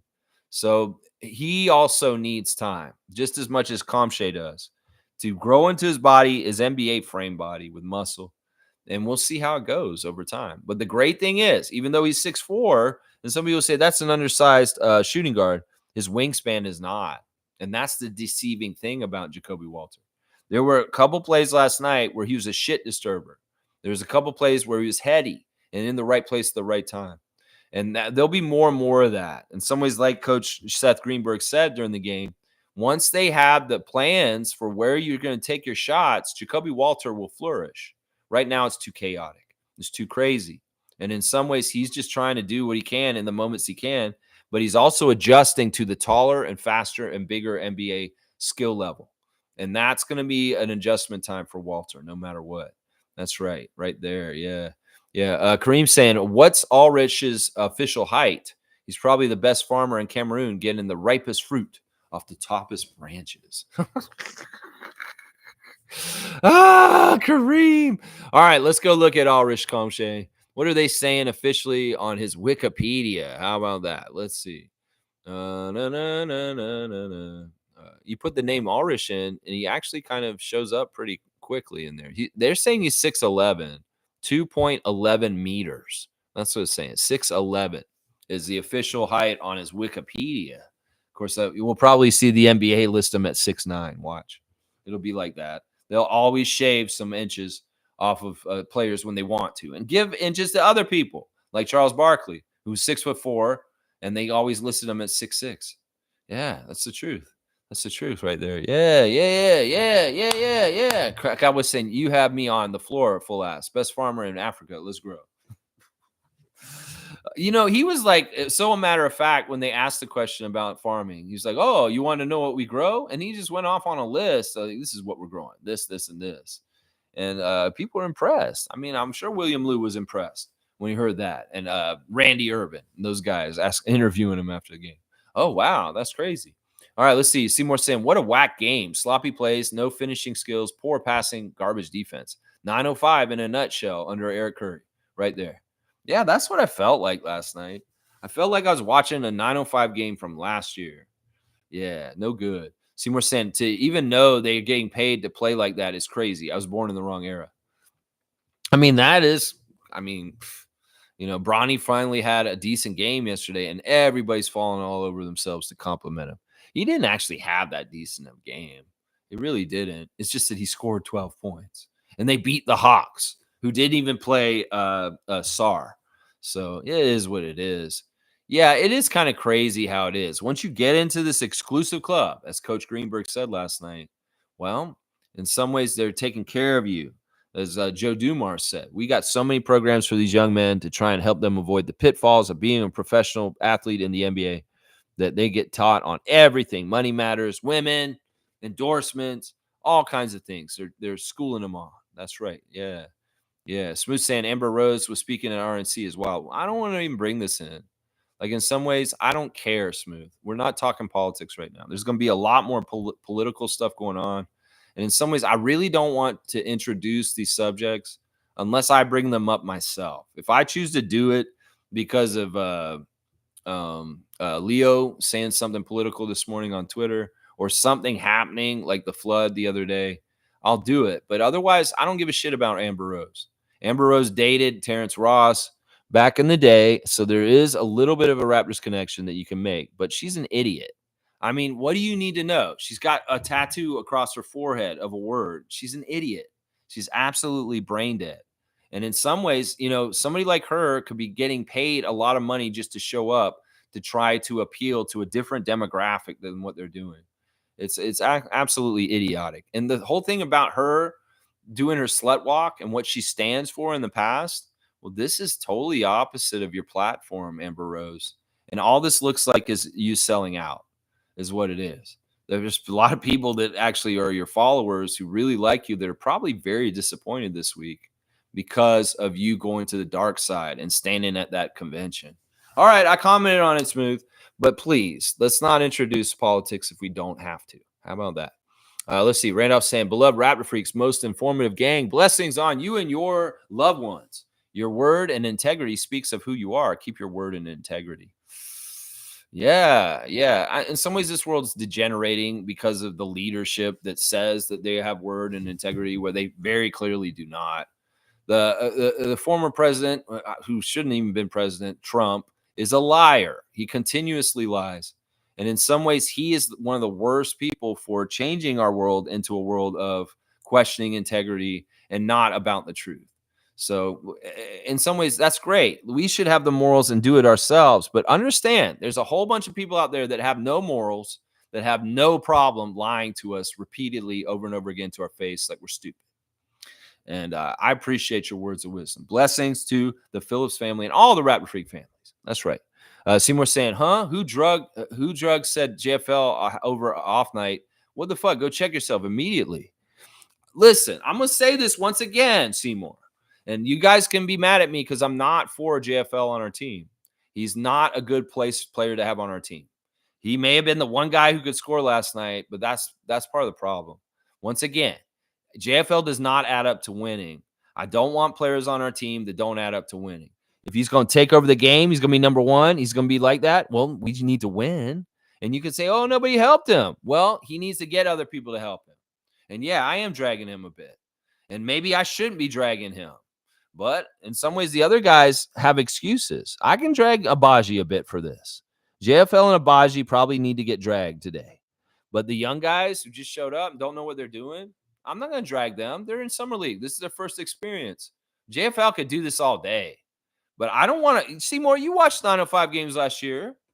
I don't want to watch 905 in summer league. And JFL doing what he does is not entertaining to me.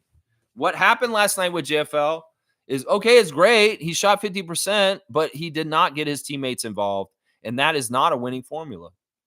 I'm sorry. In some ways, the coach is saying it, and Bobby Webster's saying it too, that we want to see some different aspects to JFL's game.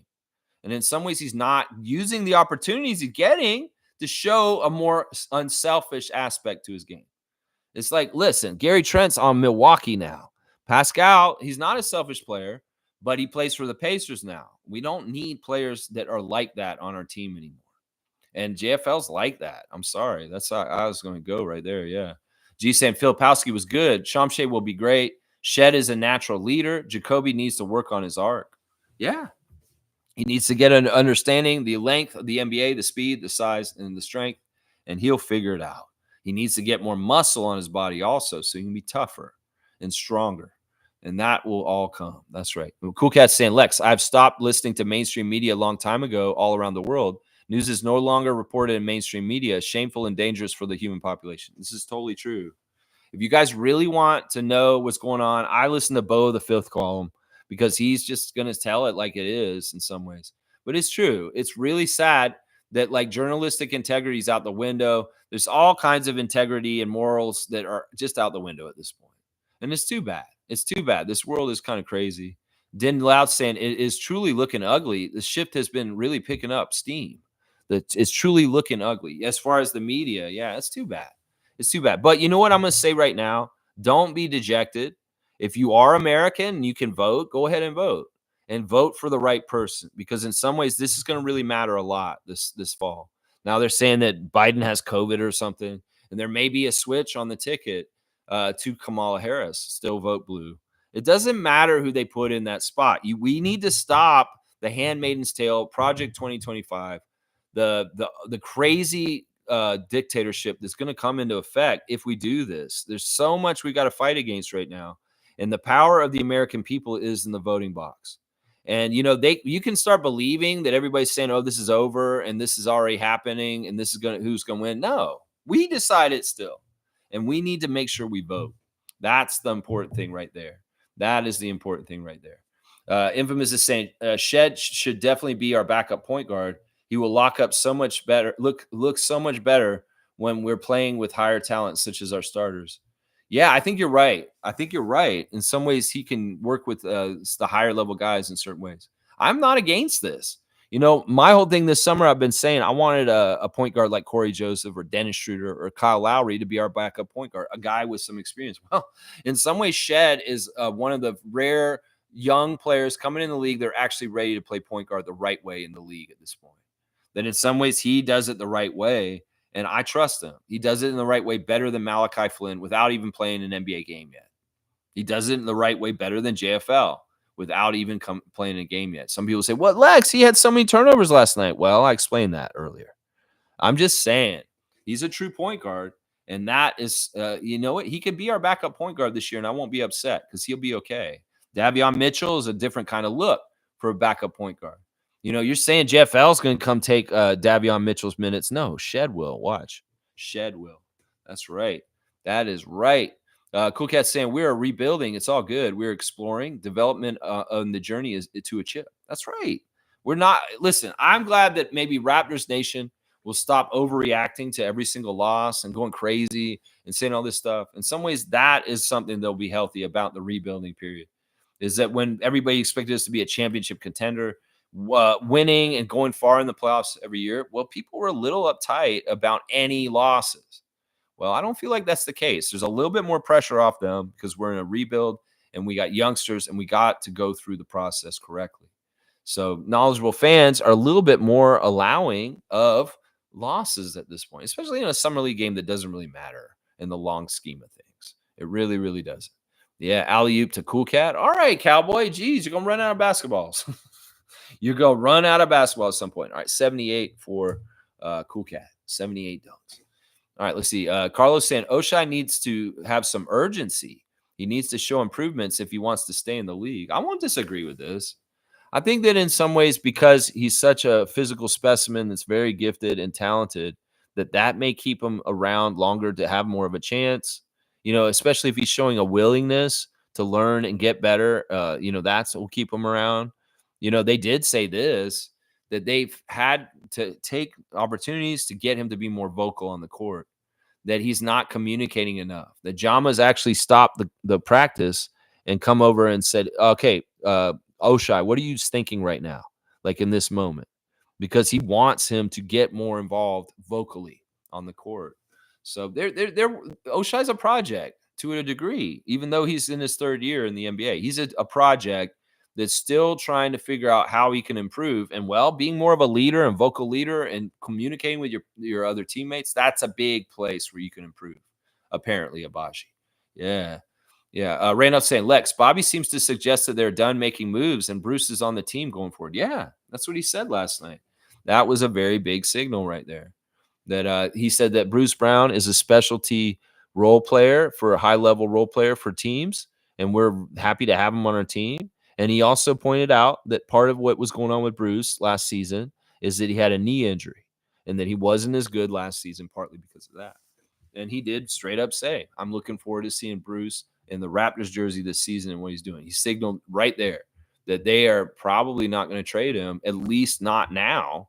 Maybe they'll trade him sometime during the season because his contract's expiring and it's attractive.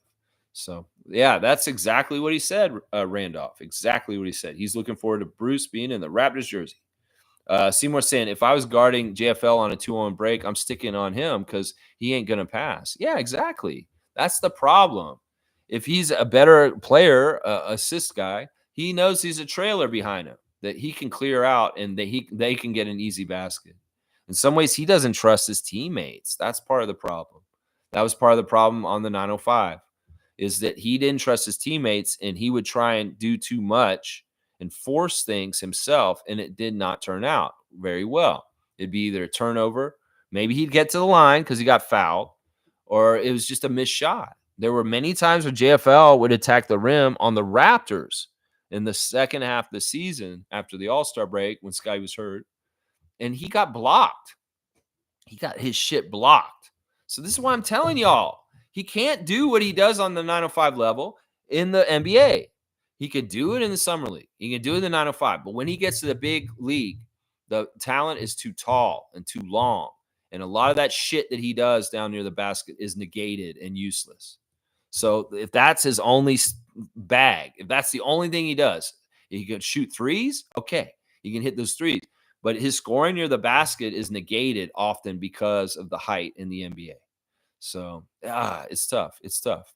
It's tough. Cowboys giving an alley-oop to Sheriff now. He's giving it to Seymour now. Let's see where Seymour's at. 94 dunks for the Sheriff, Seymour Pape.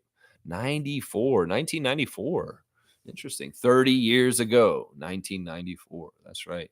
Let's see. Carlos saying, for reals, Seymour, that was so dumb. Yeah, I just don't like the unselfishness. I mean, I don't like this. I don't like the selfishness. I want him to be unselfish. In some ways, Carton plays like a point guard. Shed plays like a point guard.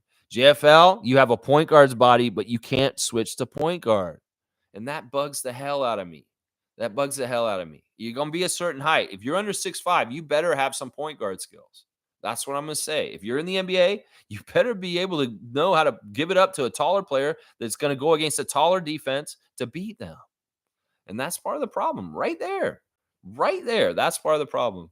Most saying, congratulations, Corey Joseph, on finally getting a contract signed. That's right. Corey Joseph signed yesterday a 2-year deal with the Orlando Magic. In some ways, he was one of those older players because since Team Canada said, you're too old to play for us, that maybe he was too old to play in the league. No, Corey got a contract with the Magic, and he'll be down there mentoring the young Magic team as a vet. So good job, number 6 for the Raptors, Corey Joseph. I'm very happy that you're still in the league. Very, very good. Yeah. Yeah, Tommy's saying Greece on the 27th. Well, France tomorrow, Tommy. Tomorrow's going to be an interesting day. I'm going to do a live watch along at 3:10 in the afternoon tomorrow. So I'll go live at 3 p.m. tomorrow, not in the morning. We're going to watch Canada versus France. And then later on that night will be Miami versus the Raptors in Summer League. And I'll preview that game during the live watch along of the Canada game against France. Canada played France in a scrimmage, closed door scrimmage yesterday, and they beat them. SGA had 26 points. Thank you, Commissioner Jay, for reporting on this. In some ways, I was like, wait, what? France played Canada yesterday already? No, Lex. It was a closed-door practice scrimmage, and it was unofficial. And in some ways, yeah, they kept the score, but there were no fans in the crowd. It wasn't televised. It was just a warm-up game to get ready for the Olympics. But we'll play them for real. Well, not really. It's a friendly still. Tomorrow, 3:10 p.m. is the jump, and I will be on the air around 3 o'clock to set up for it, and I will live call the game tomorrow afternoon. The game after that is Sunday. We will have a game on Sunday, the 20th. The 21st of Puerto Rico, and that's at noon. So there's 2 watch-alongs coming up in the next couple days, and Saturday will be a reaction stream to the 2 games on Friday. So that's our schedule coming up. Monday will be a reaction to the Sunday game, and Tuesday will be a trivia. That's where we're at. That's the coming up in the next few days of things. There you go. And Greece officially a matchup in the Olympics on the 27th. All right, there's the guesses on Karl Malone. And yeah, it was Karl Malone. And what did you guys say? Somebody called him a pervert. Somebody called him a pervert. It's funny. Yeah, that was Tommy. Tommy called him a pervert. David said, I couldn't even see the card. Well, David, we know that you have issues with seeing distance. That's why you have to sit in the lower bowl. I thought it was too easy. I was like, I can't show this right up. I mean, come on. Look at that. Look at that. That's way too easy. That's way too easy. So in some ways, the skill level, I got to make it a certain skill level. Squint. Maybe you can see him real good. Cowboys saying, good job, Eye Candy. Good job, Eye Candy. Kareem saying, Karl Malone, great at grabbing boards and children. All right, you're going to get one for that because that's making fun of the man in itself. Yeah, really, really bad, disgusting, gross. 192. That's a straight up funny joke there. It's dark. It's dark, but it's true. David saying, I've told you guys 7 times that my birthday is the same as OG Ananobi's. That's right. You did tell me that, but it totally slipped my mind. I forgot. Well, it's on the calendar now. I will know forever now. Yeah. Yeah, let's see. Let's see. Cowboy and everybody's laughing. Proper spelling, David. You got to put the O.G. That's right. That's right, Tom. Tom, tell David not to half-ass OG Ananobi's name. Put the dots in there. That's right. Usually say laugh out loud. Tom, I saw that. Hi, Seymour. See, we all know that. Yeah. All right, Mo P saying, what can we get for Bruce Brown? Well, in some ways, we're speculating a deal with the Pelicans to try and figure out Brandon Ingram. But the Pelicans will need more than just Bruce Brown for Brandon Ingram. But that's the most realistic trade that I've heard in the last week or so that makes sense for everybody because of Ingram, they are trying to shop. And Bruce Brown has a big contract that's expiring, but it doesn't get all the way to Ingram's money. Now, do the Raptors really want to get Brandon Ingram? That is part of the question, Mo P. We'll have to see. Good morning. Thank you for subscribing.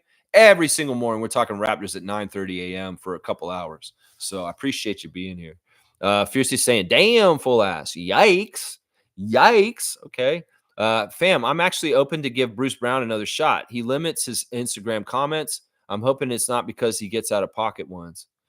You know what? This is what I'm going to say. Bruce Brown, I appreciate you showing up. I appreciate you showing a commitment to the Raptors. I appreciate you being an NBA pro. And listen, if you're healthier this season with your knee and you can come in and be like a whole other level to what you were last year for us, oh man, you can make fast fans on the Raptor Freak channel. I'm going to tell you that right now. I'm all about giving people chances and opportunities. And yeah, sure, we weren't totally thrilled getting an undersized guy like you for a talent like Siakam at that time. But in some ways, you can still salvage things with Raptors Nation and be with us for a while if it makes sense. And that's what I want to see. So I don't want him to be a starter. I think that if he's starting, we're hurt and we have to have him in there because of some crazy reason. He should be a bench player for us. And hopefully, Bruce is healthy and he shows a new level to what he can actually do to help the Raptors win. And then, oh my gosh, I'll speak your praises and sing your song on this channel. I'll literally sing it. Bruce Brown Jr., he got traded to the Raptors for Siakam, and then he got healthy and he killed it, and we win. I'll sing a song about you. If you can win for us, Bruce Brown, that's what I'll say right there. Yeah. Fiercely saying no fantasy league till August 15th, but we got live Olympics with the Raptor Freak family. That's right. And Summer League is still going on as of now. But yeah, it'll be over by the end of the weekend. And yeah, Summer League. Yeah. We still have a chance. But these other teams, we got to be haters. And we want to see all the teams that are undefeated lose.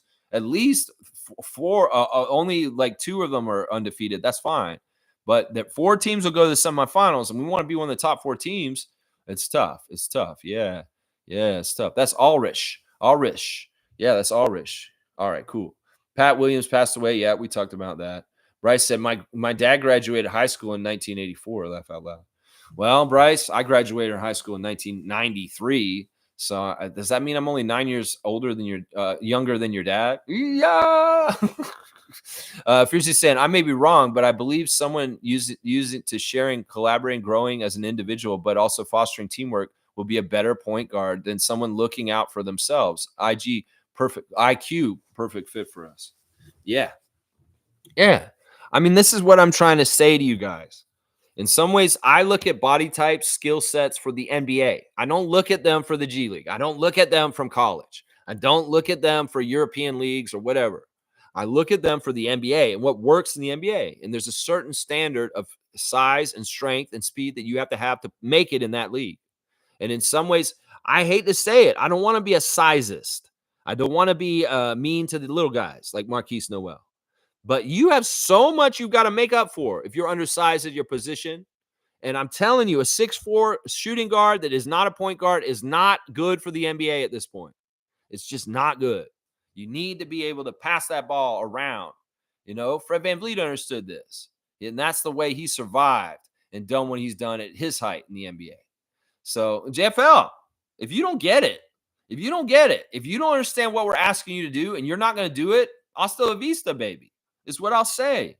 You got to broaden your game. And the rebounds are great. You've shown an increase in rebounds in some ways, but actually it's kind of similar to last year. I want to see the assists go up. I want to see you get your other teammates going. This is the fallacy of Malachi Flynn as our backup point guard for a couple years. Not only Malachi couldn't score himself, he didn't do jack shit to get other guys involved as the bench point guard, backup point guard. So in some ways, I don't want anybody that's in the Malachi JFL frame on my team. You better be like Emmanuel and show that, yeah, but Emmanuel's on a whole other level of scoring prowess and shooting and being able to get the basket quickly and all that stuff, that in some ways he can switch it on and off. I don't mind if he does JFL stuff because in some ways he's capable enough to do it in a winning way. But the other thing is Emmanuel knows that he's going to mix in a couple of possessions where he's giving the ball up to somebody else. And JFL does not understand this. That's the biggest thing I'm going to say right there. Right there. That's the biggest thing right there. Yeah, fiercely on fire. Smooth saying Pat Williams brought Shaq to Orlando. Nick Anderson, Penny Hardaway. He traded and got Horace Grant. He was a good GM. And he was a big part of the early success for the Orlando Magic, very early in their expansion years, to the point where they had to change the rules because Orlando got too good too fast. They came in the league in 1989, and they were in the finals 5 years later. And the NBA didn't like that. They didn't like that. No, they didn't. Mo saying, Darko speaking on men's mental health with Kayla posted in the Facebook chat. That's right. Dove, men's care, mental health, a little bit of an advertisement, but also a very important message. And I love what Darko said in that clip with Kayla Gray. She basically said that he feels like men that can show sensitivity and passion and aren't afraid to show emotion are the strongest men he thinks in the world. It's not about being cold and callous and the old machismo man kind of thing. In some ways, he'd love me. Darko B's like, yeah, Lex is showing emotion on his stream yesterday because he's going through some stuff and he's not afraid to show emotion on his channel. It's like, that's what Darko's saying right there. Men's mental health matters. And in some ways, he wants to bring more light and spotlight and awareness of, men's mental health. In some ways, men can suffer silently. In some ways, men are not supposed to act a certain way because of gender roles. Well, Darko's saying to be sensitive and be honest, to be open with your true feelings is more manly than holding it in and acting like a jackass. And I agree with him. I very much do. I'm sure that Darko watches me. He's like, damn, Raptors Freak is a mess. But I really appreciate him being such a sensitive, emotional person and letting it out. Because in some ways, that is part of what I've done on this channel, is showing that, holding it in is not the right way. If you feel the feelings, feel them and let them out. Holding them in can lead to, stupid shit like climbing a bell tower with a rifle or some shit like that. Yeah. You gotta speak what's bothering you, man. Don't be afraid. And I appreciate Darko with the message this morning. That's right. Fiercely saying, Lex, once the issue is identified for a player, how can he translate his game to the NBA? Any examples of one who struggled but then made it? I love success stories. There's tons of them, Fiercely, throughout the whole history of the NBA. There's guys that didn't do jack shit in college, but they came into the NBA and they were absolutely amazing. So a great success story is Dennis Rodman. Dennis Rodman played for the Southeastern Oklahoma State Savages. That was his college team. And he wasn't even on the team in the beginning. He was like a towel water boy. And then he grew a crazy amount of inches. And then all of a sudden the coach was like, yeah, I'm going to put you in. And then all of a sudden he got drafted in the NBA. And then all of a sudden he became a Hall of Famer. The stories are out there. Fred's another great one. Fred is a real, huge, crazy success story. But there's tons of these kind of guys. You just have to know where to look for them. And often it's not guys like Christian Laettner or big names that come in the league. They're absolutely the best. Bo Kimball. No. Sometimes it's these other guys that actually have certain skill sets that fit the NBA better, that are better pros than the overall great Ed O'Bannon or something like that. That's the thing about it, is you can't just go to the draft and say, we're going to take the best college player, because that college player's game may not translate to the NBA. And that's just the damn truth right there. Yeah. Yeah. Fierce is saying, yes, Raptor Freak family lobbing and sharing the alley oops. Teamwork. And that's what we do. JFL should also try it. Yeah. I mean, in some ways, I get why Seymour's like, why the hell are y'all going after JFL? He's the only guy who scored double digits for us. Yeah, but that's part of the problem. That's part of the problem. 151 for Fiercey. I'm giving you a dunk on that one. Yeah, yeah.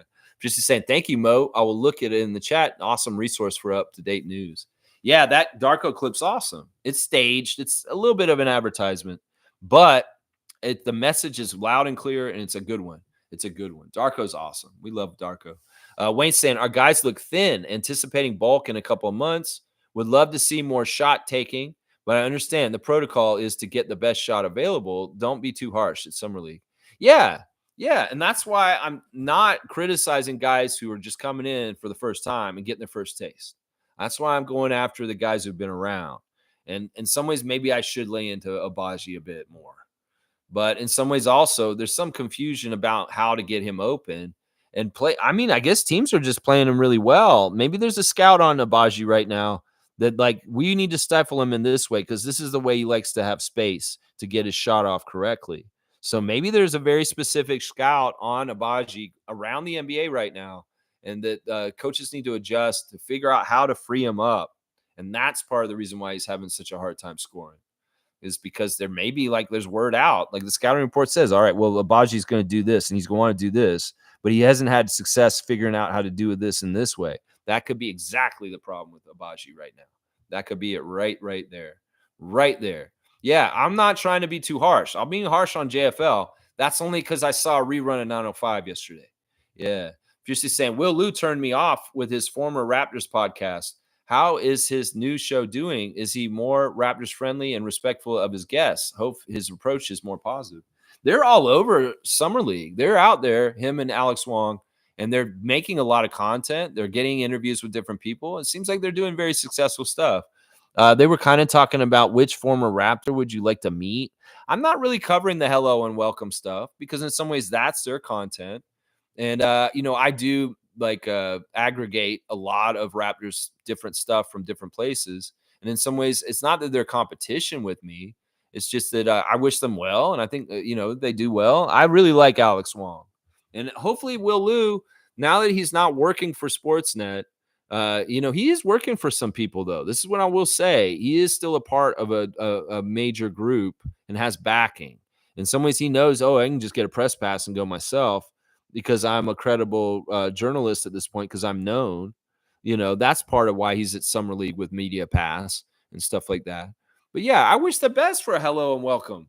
And they've been doing a lot of stuff during the past week. They've been at WNBA game the other night. They've been at a lot of different things recently. So yeah, I don't know. I haven't watched it. I'm not going to, honestly. Because in some ways I don't want to steal their takes or be influenced by what they're saying. That's what I do. I don't watch Chev. I don't watch Luca Rosano. I don't watch Raptors Digest. I don't watch any of the other YouTube channels because I purely want to come to my opinions on my own. And in some ways I'll listen to the broadcasters. I'll listen to the players. I'll listen to the coaches and I'll get information that way and how I feel. But a lot of my opinions are organically from myself or you guys. Coming up with something and me agreeing with you guys. So let's see. Kareem saying, I need more mics in front of Jama. I get more information from him in a 3-minute presser than Wikipedia, ESPN, Yahoo, and Bleacher Report combined. So well spoken, very player informative, and very engaging. Did you notice that Jama, when he does the interviews with the press, he doesn't just look at the reporter that asks him the question like a lot of people just do. He actually looks into the camera like he's media trained, and he's like telling his answer to the audience through the camera. Very cool that you do that, Jama. And yeah, he's awesome. He's awesome. You know what? I like how matter of fact he was about why we lost last night. Him just straight up telling us, look, Jazz ran something that our young guys just did not understand and they'd never seen before. And we're going to get in the tape room and we're going to show them. And they got a learning experience from the game against the Jazz yesterday. Astute call by the other coach to utilize something that maybe they watched our other summer league games and was like, wow, well, we could just beat them if we do this because they don't know how to deal with it. So, yeah, that's pretty awesome, Kareem. And it's funny what you just said, but you have so many dunks today already. Yeah, he even looks in the camera. That's what Cowboy said. Yeah, he even looks in the camera. He's like, well, Ulrich is a very great young man from Africa. He's just so well spoken, so cheery and positive looking. Yeah, and he's looking straight at us. Let's see. Kareem saying Will Lou is a lot better when he's not being told what to do from Sportsnet. They are good podcasters, but when you're being paid, you kind of have to follow the hand that's paying you fiercely. That's in some ways he must have heard me that day when I saw him at the arena. I said, Will Lou, Sportsnet, don't sell out on us. That's what I said to him. That's what I said to him. When he first started with Sportsnet. I said, don't sell out. I said that to him. And I guess he had some morals in places that he did not want to go in Sportsnet. And he said he resigned. And now it's Blake Murphy's show. That miserable fuck. I have no idea what they're going to do with the Raptors show this season. I don't know. Blake Murphy seems like he's pivoting more. Obviously, it's Blue Jays season, but he's more Blue Jays guy right now. But is it going to be Blake Murphy and he's going to have a rotation of different people coming in and that's going to be the show? It's going to be horrible. It's going to be awful. Oh, my gosh. Once again, I'll say it over and over again. Blake Murphy's a great reporter, a great writer. He's a great person at being the liaison for the team, an information specialist for people like me and a lot of people that want to find out what's going on with the Raptors. He's amazing at that. He's a salary cap expert. He's a roster building analyst that can tell us exactly what's going on, like Mike, logical Raptors fanatic. But he is a horrible broadcaster. He's horrible on TV specifically. He can do radio. He can get away with radio in some ways, but we don't need to see how miserable you are on TV. Like on the screen, you just don't do well. Let's just put it that way. You don't do well. Once again, you're one of the greatest Raptor writers ever in the history of the Raptors franchise, Blake. But on TV, you shouldn't be there. Seriously. You bring bad vibes. You come on and you're miserable as fuck. And I'm just like, well, it's not pleasant to watch you, man. It's part of the problem right there. Yeah, but I don't know what's going to happen with the Raptors show. I'm sure they're going to continue to do it even without Will Lou, but maybe not. Maybe they're like, yeah, we don't have to do it anymore. The Raptors suck. Why did we even have a show on Sportsnet every day called the Raptors Show? Yeah, that's probably what that baseball channel's thinking at this point, Rogers. Like, why did we even broadcast Raptors content every day? Nobody wants that, right? Nobody wants Raptors content every single day, 365 days a year. No, there's no market for that. I don't know. We'll have to see what happens with the Raptors show. And Will Lou had morals. He sold out a little while, but he's like, I can't do this anymore. They made me get rid of Alex Wong. And that's my boy. That's my guy. Nah, I'm going with him. I can't do this anymore, Blake. I'm sorry. You know, something like that. Bryce is saying, I don't really like JFL much neither. Lex is right about him. Yeah, he's a talent, but he's not the right fit for us. He's definitely a more polished scorer, but his tunnel vision is a deal breaker, in my opinion. Yeah. I mean, I get it. I've never been a big JFL fan. And I know MSJ somewhere is reveling in this. But, dude, we lost. Come on now. I wanted to add up to winning. And I don't like having high-volume scorers that lose all the time. It's like, look, we could be like all these teams in the NBA's history where they really feed somebody and they have really good stats, but they absolutely lose all the time. They just don't win. That's just part of it. Cool Cat saying, oh my gosh, Lex, I listened to Bo in the fifth column too. I probably appeared in my recommended list because of you. No, he's amazing. In some ways, if you want to filter without all that other stuff, and you're just going to hear it from a guy who's learned and educated on that subject, in some ways, he's a huge influence on me because we have a similar kind of thing. He's not good at live stream, but he has a very much acquired knowledge base in a very specific things. And in some ways, mine is with the Raptors and the history of the Raptors franchise. His is with logistics and foreign policy and politics. And that's why he's such a great filter. In some ways, it's like it's really, really confusing what's going on with the U.S. politics right now. Well, Bo sorts it out and tells you kind of what you should kind of be worried about or caring about without all the fluff and the bullshit that's extra. So, yeah, that's awesome, Cool Cat, that you're watching him because he's really an important person right now on the internet, on YouTube, because he can really, really help you understand what the malarkey is. And where the good stuff that you need to understand is important. Yeah, because there's a lot of misinformation. And Bo will call it out and tell it exactly how it is. Kareem saying, we don't need player coaches pressers before or after games. Jama out there, and he will field all questions from player personnel. coaching strategies, meal plans, and reserve parking. Well-rounded. Yeah, so you're saying you don't want anybody else to do the interviews other than Jama? Jama's going to be like our press secretary for our whole team? I mean, that's not a bad idea. If he gets more of the assistant coach halftime interviews this year, that's a good thing.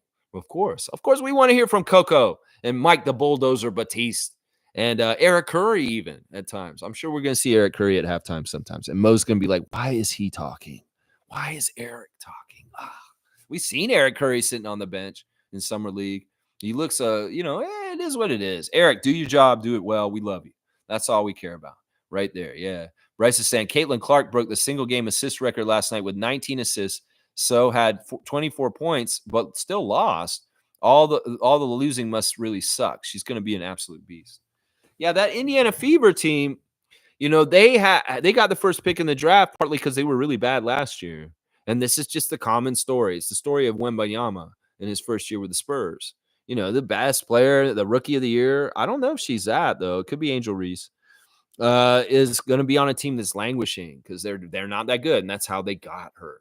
So it is what it is. And you're right. Over time, absolute beast. Things will get better. You think about Connor McDavid with the Edmonton Oilers, that long odyssey of making the Oilers better to get to the point where they're in the Stanley Cup Finals this year.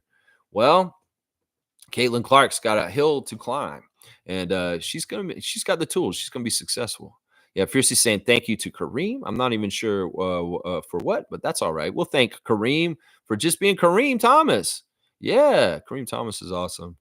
All right, I lost my place. Let me get back to it. Randolph saying, Lex, when we listen to the coach, these players are trying to play the way the coaches are asking them to. This is better. This, I believe, is why they are not performing better. I'm trying to figure out how I want to handle this. All right. In some ways, the structure at Summer League is not very good. In some ways, we've got to remember that this collection of players has been thrown together in recent times, and they're not totally gelled in any kind of way. In some ways, we also have to remember the Summer League is much like 905. It's a I want to get mine kind of feeling, because in some ways, these guys all have the same ambitions. They all want to get the same kind of goals, and they know that there's finite spots. There's finite abilities and chances. So in some ways, it's all an environment that's conducive for selfishness. And that's part of the problem. In some ways, you can say, yeah, some of these Summer League teams that are doing well right now, they have nucleuses of young players that were actually together last year and actually have a body of work working with each other. In some ways, we could say the Raptors team, for the most part, has not played together with each other. That's why I very specifically pointed out Omari Moore and Javon Freeman Liberty playing together all last year on 905.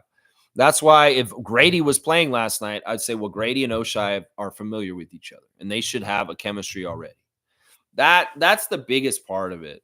In some ways, the 905, the Summer League coaches, Jama and them, are not putting too much on the table for them to digest too quickly.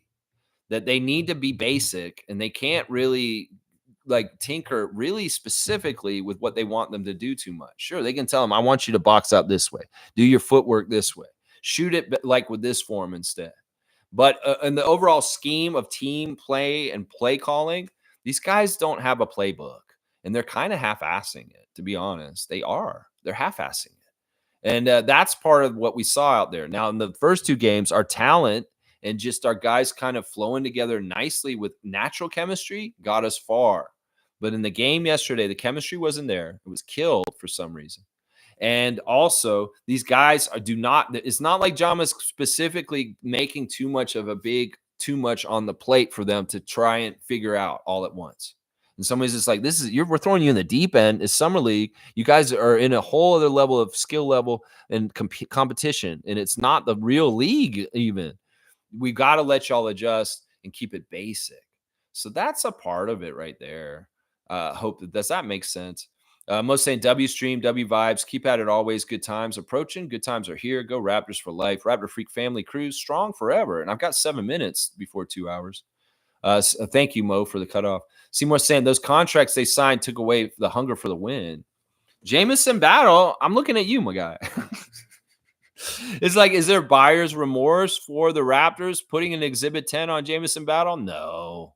It's one game. He had 2 good games already, and he's had 1 stinker. In some ways, that's natural for players. In some ways, yeah, maybe he was a little like, I made it, and he wasn't as eye of the tiger last night, and that's why the shots didn't go in. Yeah, it is what it is. We'll see what happens going forward. Wayne saying Ingram, I'm taking Bruce Brown without knees over Brandon Ingram. Ingram has terrible vibes. We all know it, and he's not changing. All right. I like Sergeant Wayne Strainer coming in with a different opinion than me in some ways. You know what? He's right. In some ways, it's not totally clear Brandon Ingram as a character and whether he's good for the team. This was talked about on the broadcast last night with Coach Greenberg and Bobby Webster when specifically talking about Garrett Temple returning to the Raptors.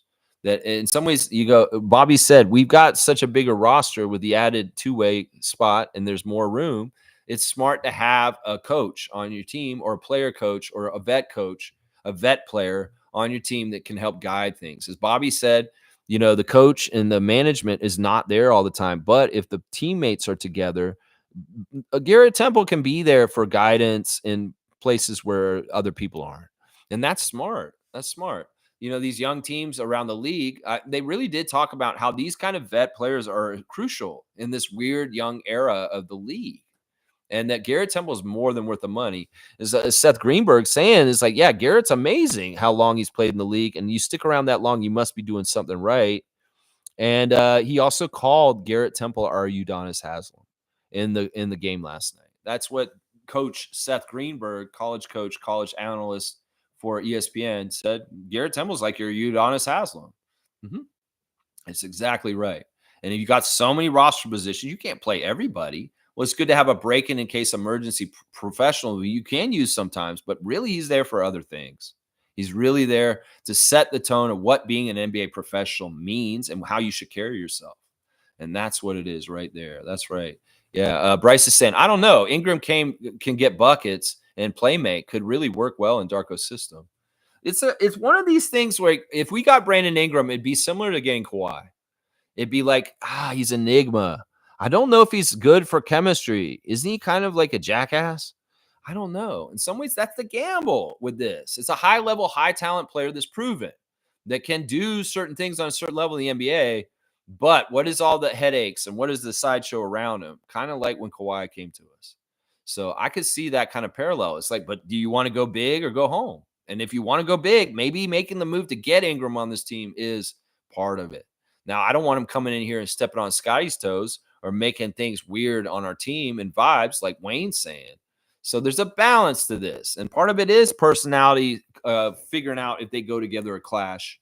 Part of it is Brandon Ingram not going to be like a Garrett Temple kind of person on our team? Is he going to be a bad influence? He's going to be taking some of the young Raptors behind the OVO Center with a little, hey guys, I got the latest sativa. Woo! I don't know. I don't care in some ways, but in some ways, these are questions we need to think about if you're bringing in an element of on the team like Brandon Ingram, possibly. Yeah. Seymour saying Ingram or Bruce is a tough one. Not gonna lie, if we need defense, it's Bruce. Offense, it's Ingram. That's actually a good distinguishing. And Seymour, we got to understand too, if we do this deal, it may be Bruce and Jakob for Brandon Ingram to make the money right. And that's the other thing. Ingram's a big money player, and he takes up parts of your cap. So he's already been paid pretty good money. In fact, he's not getting a good enough contract. That's part of the reason why he's upset with the Pelicans and why he wants to leave is because they're not close on the contract negotiations. And the Pelicans are very clearly saying, we're not going to pay you the max you want. We're not. So they're in a weird place in limbo. That's right. Cowboy saying later, Lex and Raptor Freaks. Dap to you, Cowboy. It's a great time to be a Raptors fan. Everyone go get out and start growing. Let's grow later, family. All right. I like that, Cowboy. I like that a lot. Fiercely saying we need a JAMA emoji. Yeah, we'll figure that out. We'll get that. And there's the Cowboy. You want the Cowboy report? All right. The Farmer's Almanac is saying today is the best day to go camping or straighten your hair. So if you feel like getting the hair curler thing out and you want to straighten your hair, it's a great day to do it, apparently. Or if you want to go camping. It did look like it was going to rain this morning, but now it's very sunny out. It looks like it may be getting hot instead of a rain day. I don't know. It's been weird. But there's your Farmer's Almanac, Cowboy, for today. Most saying Alex Wong has always been my favorite. You all know that. Yeah, for sure. for sure. Alex Wong's funny. He wrote a good book, and you know what? In some ways, he's unassuming. He's not like an attention whore. He wants to just do what he does because he loves it. And in some ways, he just is naturally funny and attractive to hear talking. There you go. Is that Jama? Did you put Jama in there? There is Jama. Isaac's got Jama on blast. There we go. Fiercely saying, I did notice many fans following the Indiana team at other arenas to the point it pissed off the Lynx head coach who made a spicy comment. First time I seen this in 2 years watching the WNBA. CC is impactful.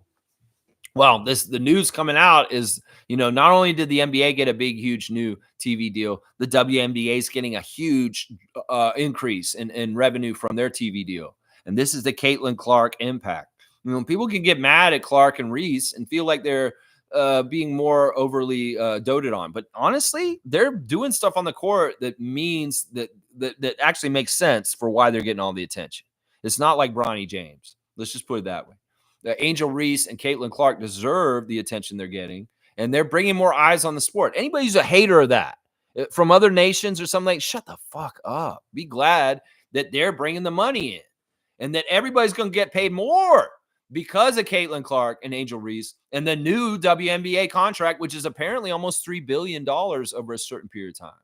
We've never been talking about billions of dollars in revenue for the WNBA until just now. This is like a 300% increase in money, media money for that league. So, yeah, anybody who's hating on Caitlin Clark and people just following around the Indiana Fever team, you're idiots, because these two young women are making this league put on the map right now, is what I'll say right there. Yeah, Fiercely saying, thank you for the live, Lex, Raptor Freaks. Thank you, Fiercely. I'm at 2 hours. I'm going to finish up real quick. Fiercely saying, no, we can't lose Jakob. Ingram can stay with the Pels. We'll keep Bruce. Yeah, they want the center because Jonas left. And in some ways, if they're trying to move Ingram, they're trying to get a center back, is what people are saying. Yeah. Yeah, Fiercely saying, I wasn't sure it was Jama. Thanks, Seymour. And Fiercely saying, and with the Toronto WNBA is coming, the money will be even better. Yeah, we'll have to see. There'll be contract up here, hopefully, to put it on TV. I don't want to have WNBA in Toronto and there's nobody showing their games. There better be a fucking channel up here showing the games. Better not be no streaming shit. Nah, need to put the WNBA on in the middle of the summer. Sportsnet, TSN, whoever's going to do it. Yeah. Too bad about last night. The Raptors lost to the Jazz by 10, taking their first L in the Summer League. There is still an outside chance the Raptors can still play for the Summer League championship, but it's very outside. We need some teams to lose for that to happen. My 3 stars of the game were Javon Freeman Liberty, Brandon Carlson, and Ulrich Kamay. Yeah, Leo Routens is upset at CNN this morning. Check it out. Well, all right, here's the Instagram stories. I got to do them real quick. Precious Achua is in Miami, and he's doing a special thing today. If you're in Miami, get on down to Raising Cane's. What If Unlimited, his charity, is doing an event today. So get down there. Precious is there. If you're in Miami, then you can get to Raising Cane's. Get down there because Precious is there. And he's still not on a team. This is the weird thing. He's wearing an NBA Players Association shirt. That's not a team affiliated shirt. Amari Moore showing highlights from his game last night.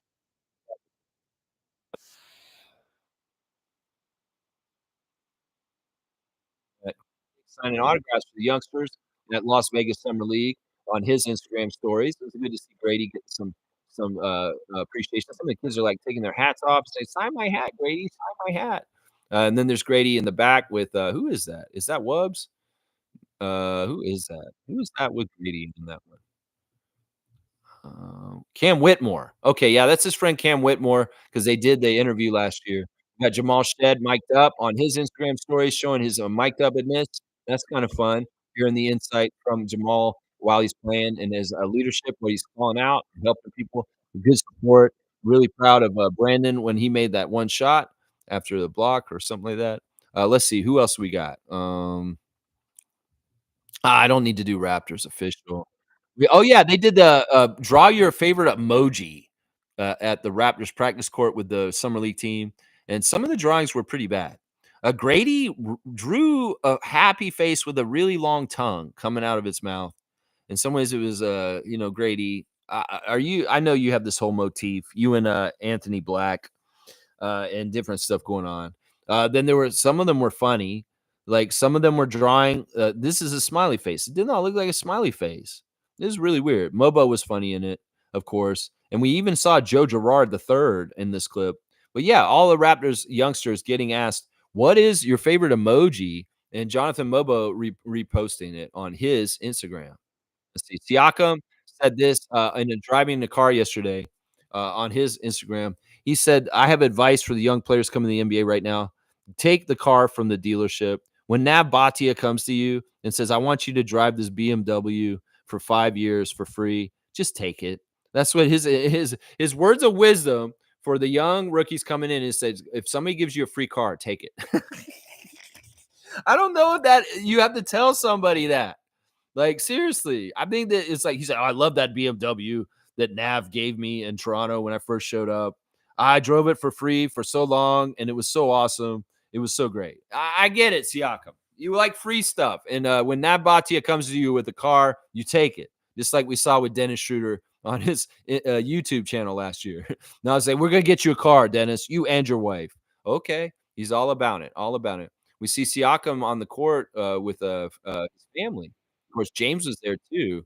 So yeah, Siakam's working hard in the offseason on his own personal court with his family. Very cool. Let's see what else. We got Slim Duck with some practice footage from him at the ballroom in Las Vegas. Chris Boucher putting in work as a vet on this Raptors team. Very, very important vet.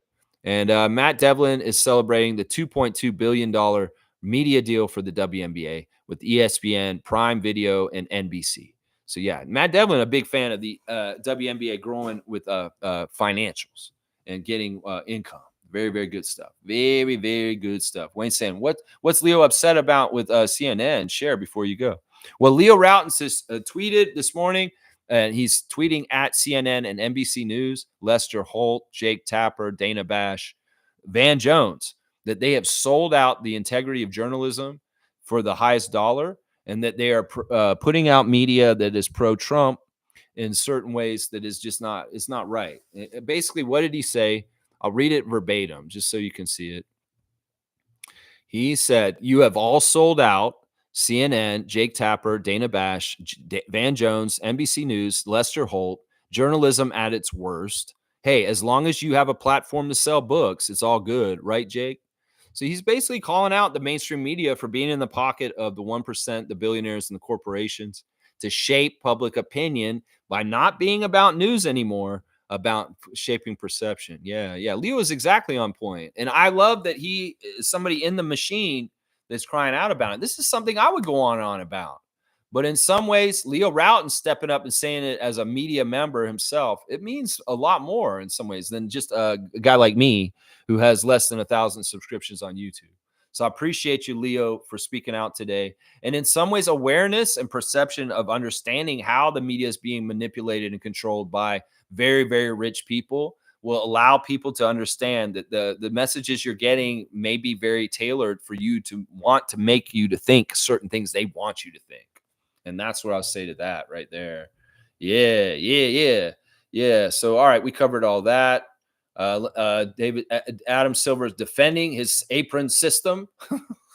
And Dana's saying, "Have a good day, everyone. I'll watch the live tomorrow. I don't like being on the outside and can't chat." I still don't understand why you can't chat. It's so weird. Now, are you subscribed to the channel, Dana? You have to be subscribed to the channel. That's the first thing I would say. Good morning, everyone. I'm in live, but I can't chat, so my comments will be here. I don't even have the chat box, so I guess I've been blocked or something. I will check back tomorrow to see if I can chat. I re-downloaded YouTube, and it's still the same. Oh, well. That's weird. That is really weird, Dana.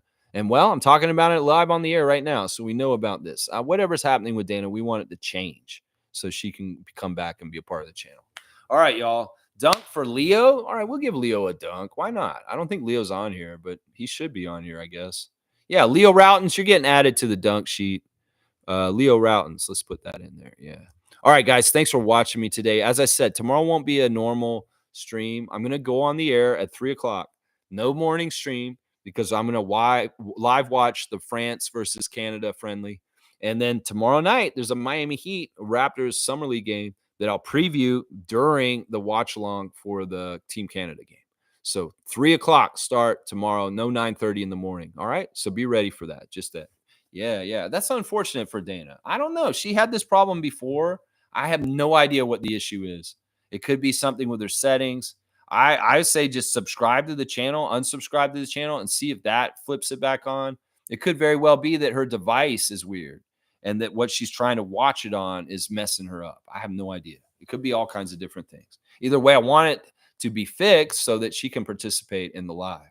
For sure. All right, y'all. Thanks for watching. Please like, comment, subscribe, and share, and join if you want. You can be in the Facebook chat, and you can see Dana saying what she's saying right now in the Facebook chat.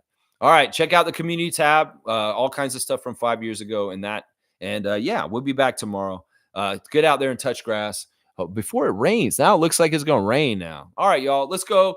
Raptors, hold your head up high. It's one summer league game. Who cares? Tomorrow, hopefully, we can beat Miami. That'll be a big statement, especially since they're undefeated and they're trying to win the Summer League championship. Well, let's be a spoiler at least. If we don't have the best chance to make it, well, let's be a spoiler for the Miami Heat tomorrow.